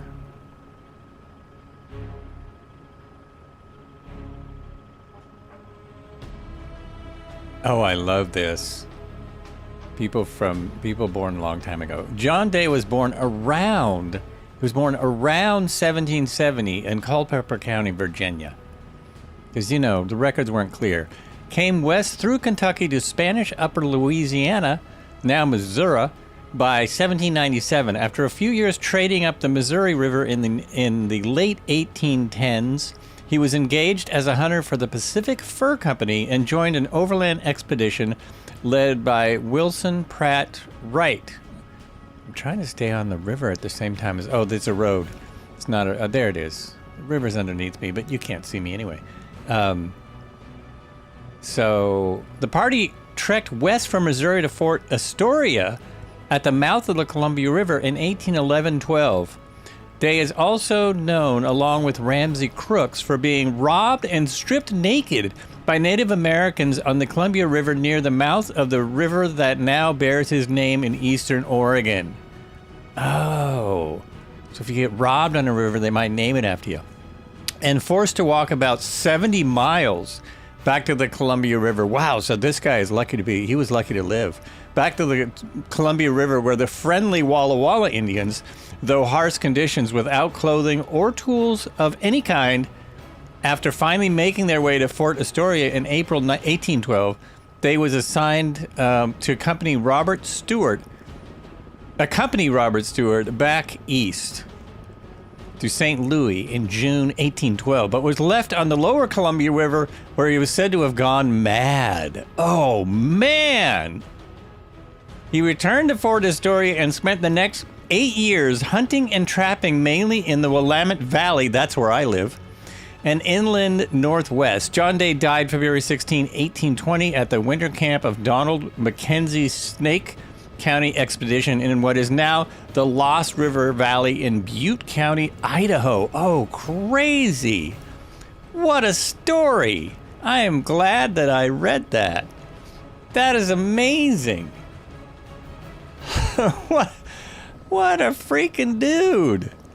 Wow. It's funny when you read stuff like that, and there's other stories about people from Oregon.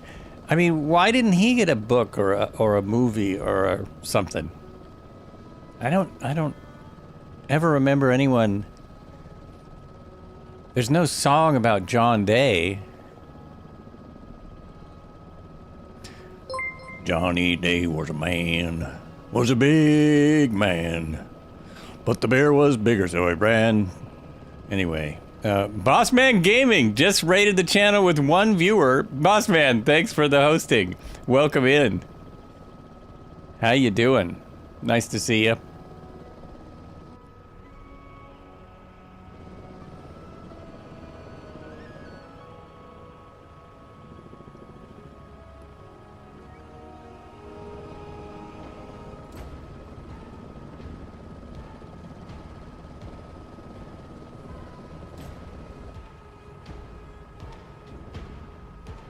We good. I'm doing okay. Doing all right. I'm going a little stir crazy this year. Not enough travel, but having fun on the John Day River. Just read about the insane history of John Day. Literally. Possibly went crazy in his elder days. Which would make sense. I know what the valley can do to people. It can make you a little crazy. It can make you a little nutty. What are we at now? We're at 5,000 feet. It's hard to tell. It doesn't seem like it. I was wondering why my aircraft was going so slow. So this is the end of this is the John Day River we're following as far as you know. As far as you know, that's what we're doing. We're still following it. Still getting there. Thanks everyone for flying along. Is that a golf course? No. Okay, it's not. It looked like a golf course right there. It's not. Oh my gosh. Not at all. Not at all. So how's the weather down there? Oh, never mind. He's in VR. I was going to ask how the weather was in Austin, because we're going to be in the 90s this weekend for 2 days. Been a long day of flying. Flew from San Fran to Heathrow 777 and then Toulouse to Barcelona in the DC-6. How's the DC-6 treating you? Mine, I have to trick it for it to work for me. I love that they updated it for 2024, but I'm having the WASM problem, or however you say that.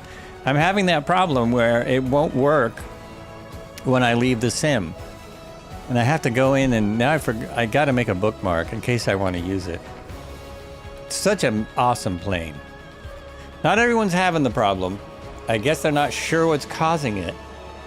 And it's not the only plane that has the problem, but it's a little annoying with the price point that comes in at. A little annoying. I'm going to follow the river out here. Austin, 90 degrees, 58% humidity. Ooh. We had rain, massive rains last night and this morning. But now we're at 65 and partly cloudy. It's very similar to out here in Eastern Oregon.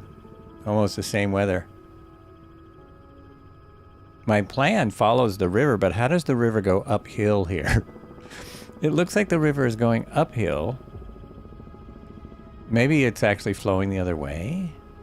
Oh, maybe it disappeared? Oh, that might be it. That might be it for the river. That might have been the end. Absolutely might have been it. We found you have to delete the WASM, but there was an update that fixed that. Oh, there was? Why didn't I hear about it?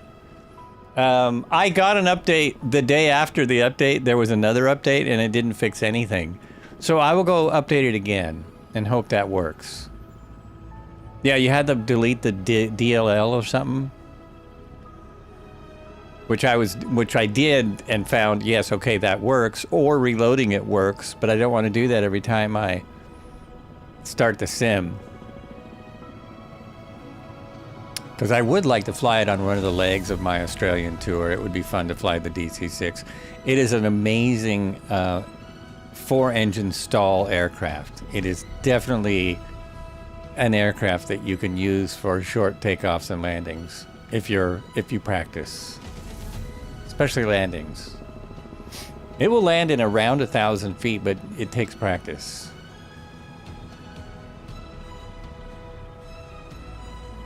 It'll fly really slow with full flaps, right? Are we going this way? Yeah, following the road. This is right. Red Heron's got it. He's got it. He's nailing it.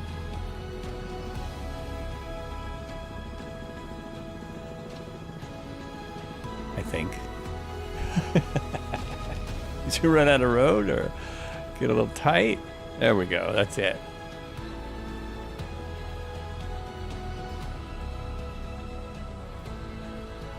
Yeah. Woo! Yeah, those trees are close. They are close.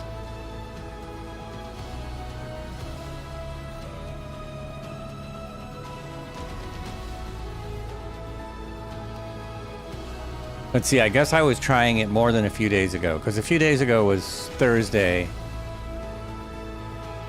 I don't think I was doing the DC-6 then.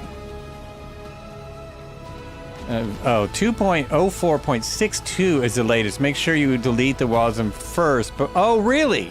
Oh, so I have to delete that before I update it. Oh. Oh, okay. The update doesn't give you a new one? I'm confused. I'll read the instructions. I'm sure there are instructions with it. I'll read. Try that reading thing. It's your work. Okay. I appreciate it. Appreciate the info. I'm now lost. Which way did Red Heron go? He's right out there on my left.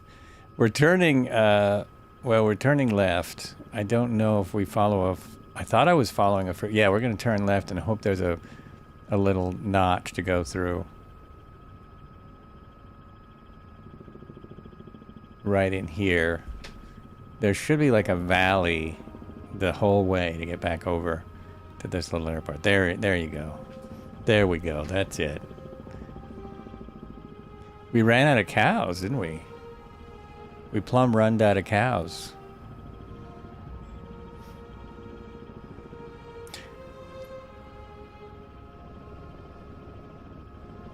Oh, there's the road. I think here's the road. Hi there. My Phoenix is working now properly.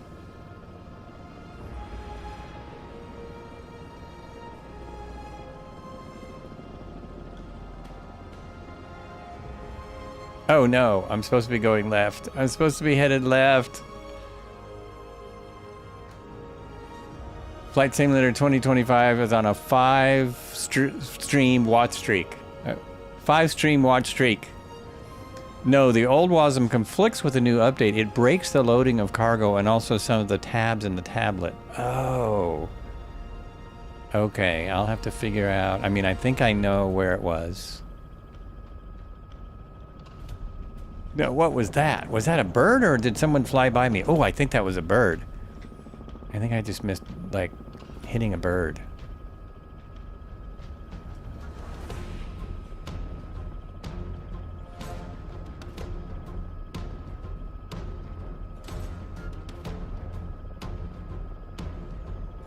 Okay, Red Heron is down in a little valley. That's kind of what I was looking for.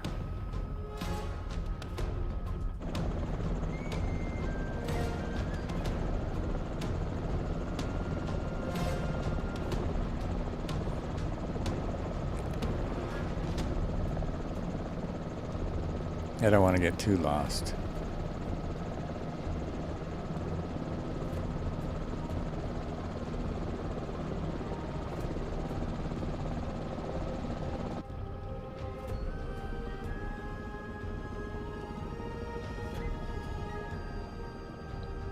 Oh yeah, I'm supposed to have a road to follow.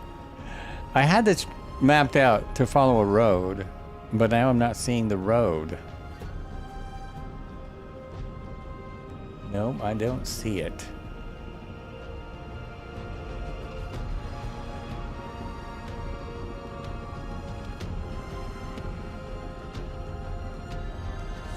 Oh man, I'm right near it. I'm very near the road. Looking at my map. Maybe it doesn't show up in the sim. Maybe there's too many trees. Oh, there it is. There it is. I have the road. I have the road. It's right there, and it goes that way. Yeah, so that's what I'm looking for. That's it. That's it. That's probably what Red Heron is on. It's just there. There it is. Yeah, it should be right below me now. There we go. IFR. Fully IFR.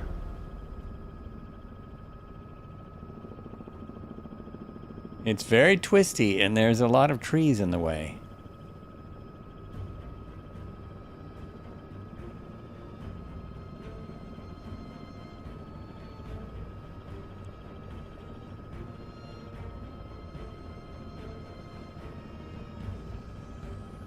All right, I still see it. Excellent.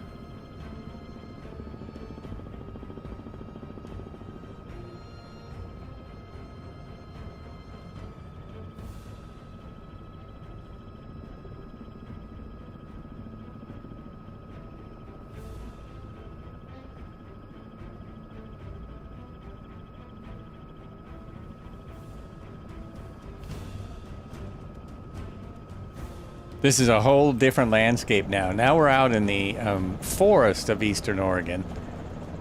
All of the desert plateau area is behind us, and we're just in the evergreens.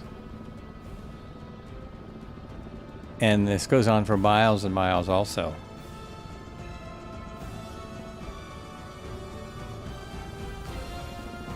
If you want to get out into the backcountry and be away from people, this is the spot.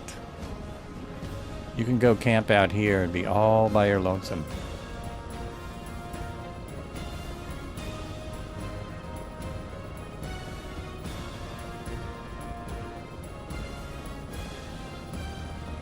Did I lose the road? No. Nope, still got it. And now there's some water below me. Is that the river? Is that still... I think that's a creek. I think that's a creek.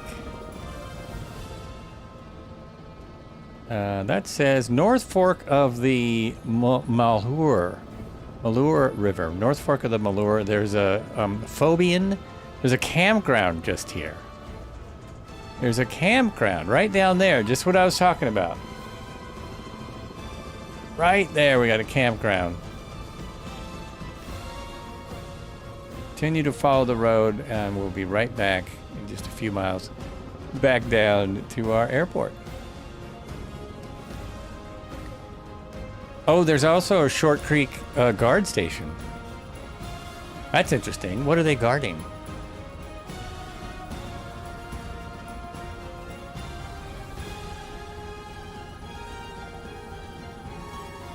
What graphics card am I using? I'm using a 4080 Ti. Boy, was that a test? You almost had me. 4080 Ti. So, you know, an ancient relic now compared to the cards of the day. I'm on NF16, so I'm on National Forest Road 16. I'm only staying on this to avoid all the mountains. I thought it would be the best way. Yeah, we'll stay on this. Get us right to this airport. Now we're about 10, 12 miles from the airport. A little longer if we stay on the road.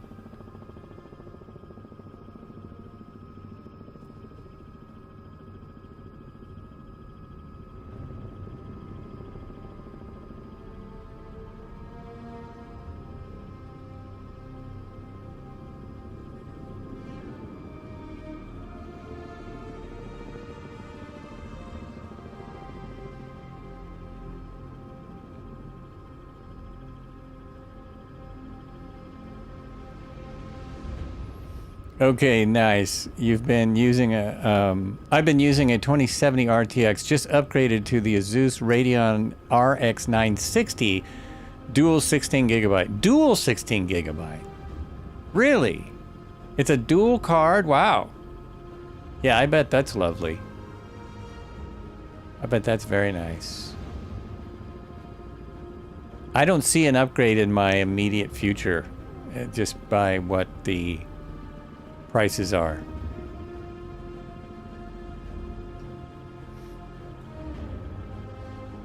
I've been running NVIDIA for so long, but NVIDIA is just not really a consumer card anymore almost. Oh, what is that? There's a lake of some kind.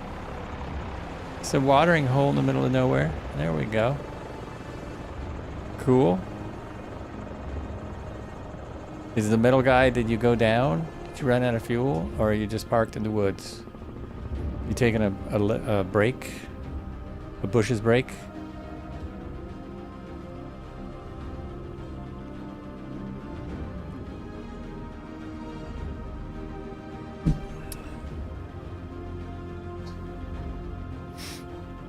Oh, Red Heron's back out on the plains. Maybe he must be right by the airport. He must be ahead of me. Oh yeah, he's at the airport. All right, there you go.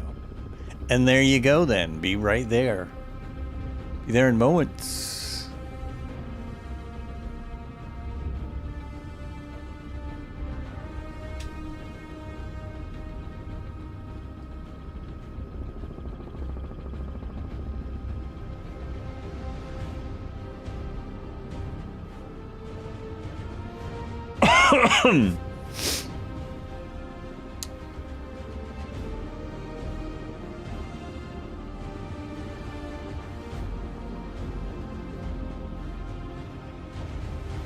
What am I at now? 5,400. The airport is at 4,627. Wow.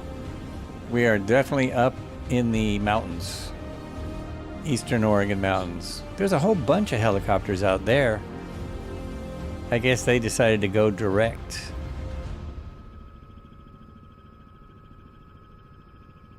We'll just cruise over there now. You paid $586 for the card? Did you get it on eBay and repair it, or what? How did you, what?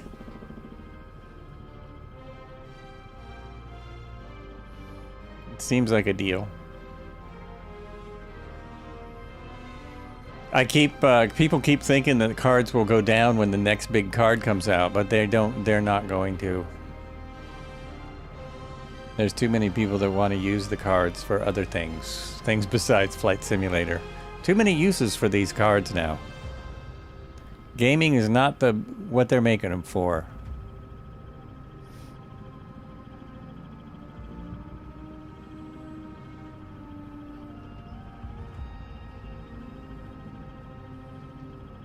It's brand new, okay.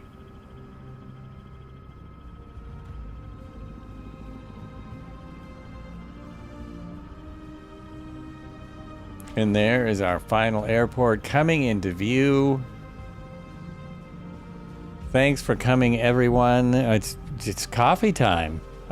We're ending the screen at coffee time again. Thank you. We have arrived at, well, you have.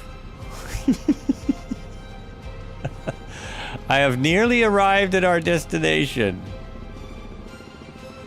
Here we go.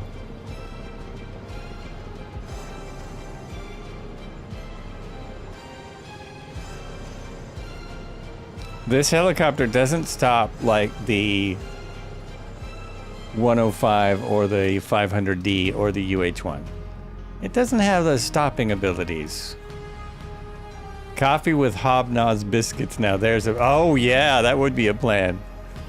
That would be a plan. Woo, look out. Let's park these R66s next to each other. Oh man, the wind is giving me trouble. It's actually hard. Having a hard time. I am curious. I might pop out a multiplayer just for the end here for a minute. Because I'm curious if I can hear what I heard when I came in. When I came into the airport, it was very cool. It was very cool. Let's see if I can do that. So, I'll be hang around. There we go. I'll be going to that second screen. No one leave until we've left. But I just want to hear something real quick.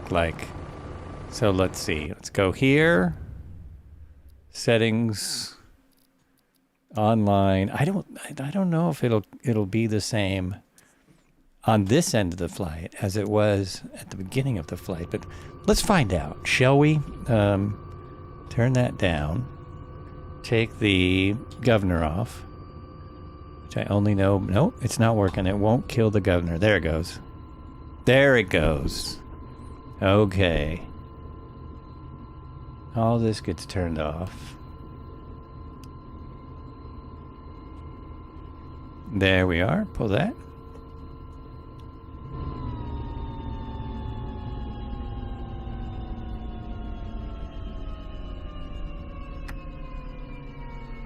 It's great sounds on the shutdown.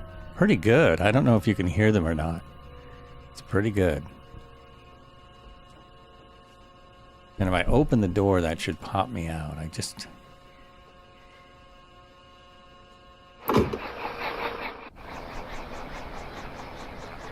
Oh yeah, I can hear it. Can you hear that?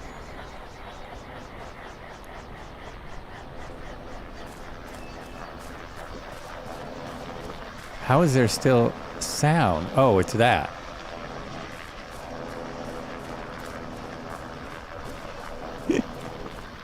Can you hear it yet?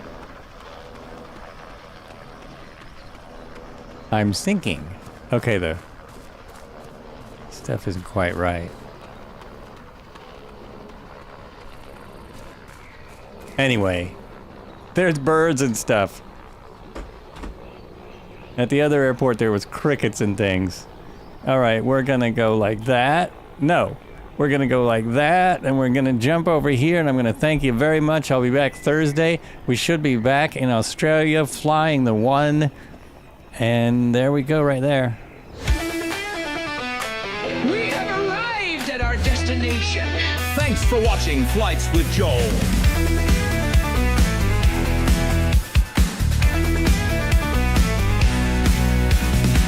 Streams ending, we had fun. Lots of joy, oh what a run. With Joe leading, we soared high.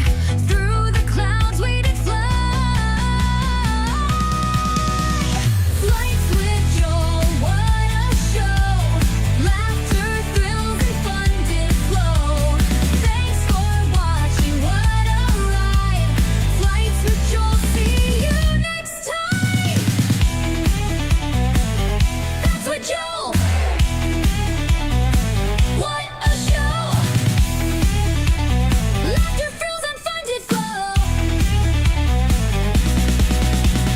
Flights for watching, what a ride. Flights with Joel, see you next time. From takeoff to landing, every mile, Joel made us laugh and made us smile. Come again for high flying fun. Adventures with Joel have just begun. So thanks for watching, what a ride. Hope to see you by our side. Join us next time for adventures new. Joel leading in the sky so blue. Ooh. Flights with Joel. What a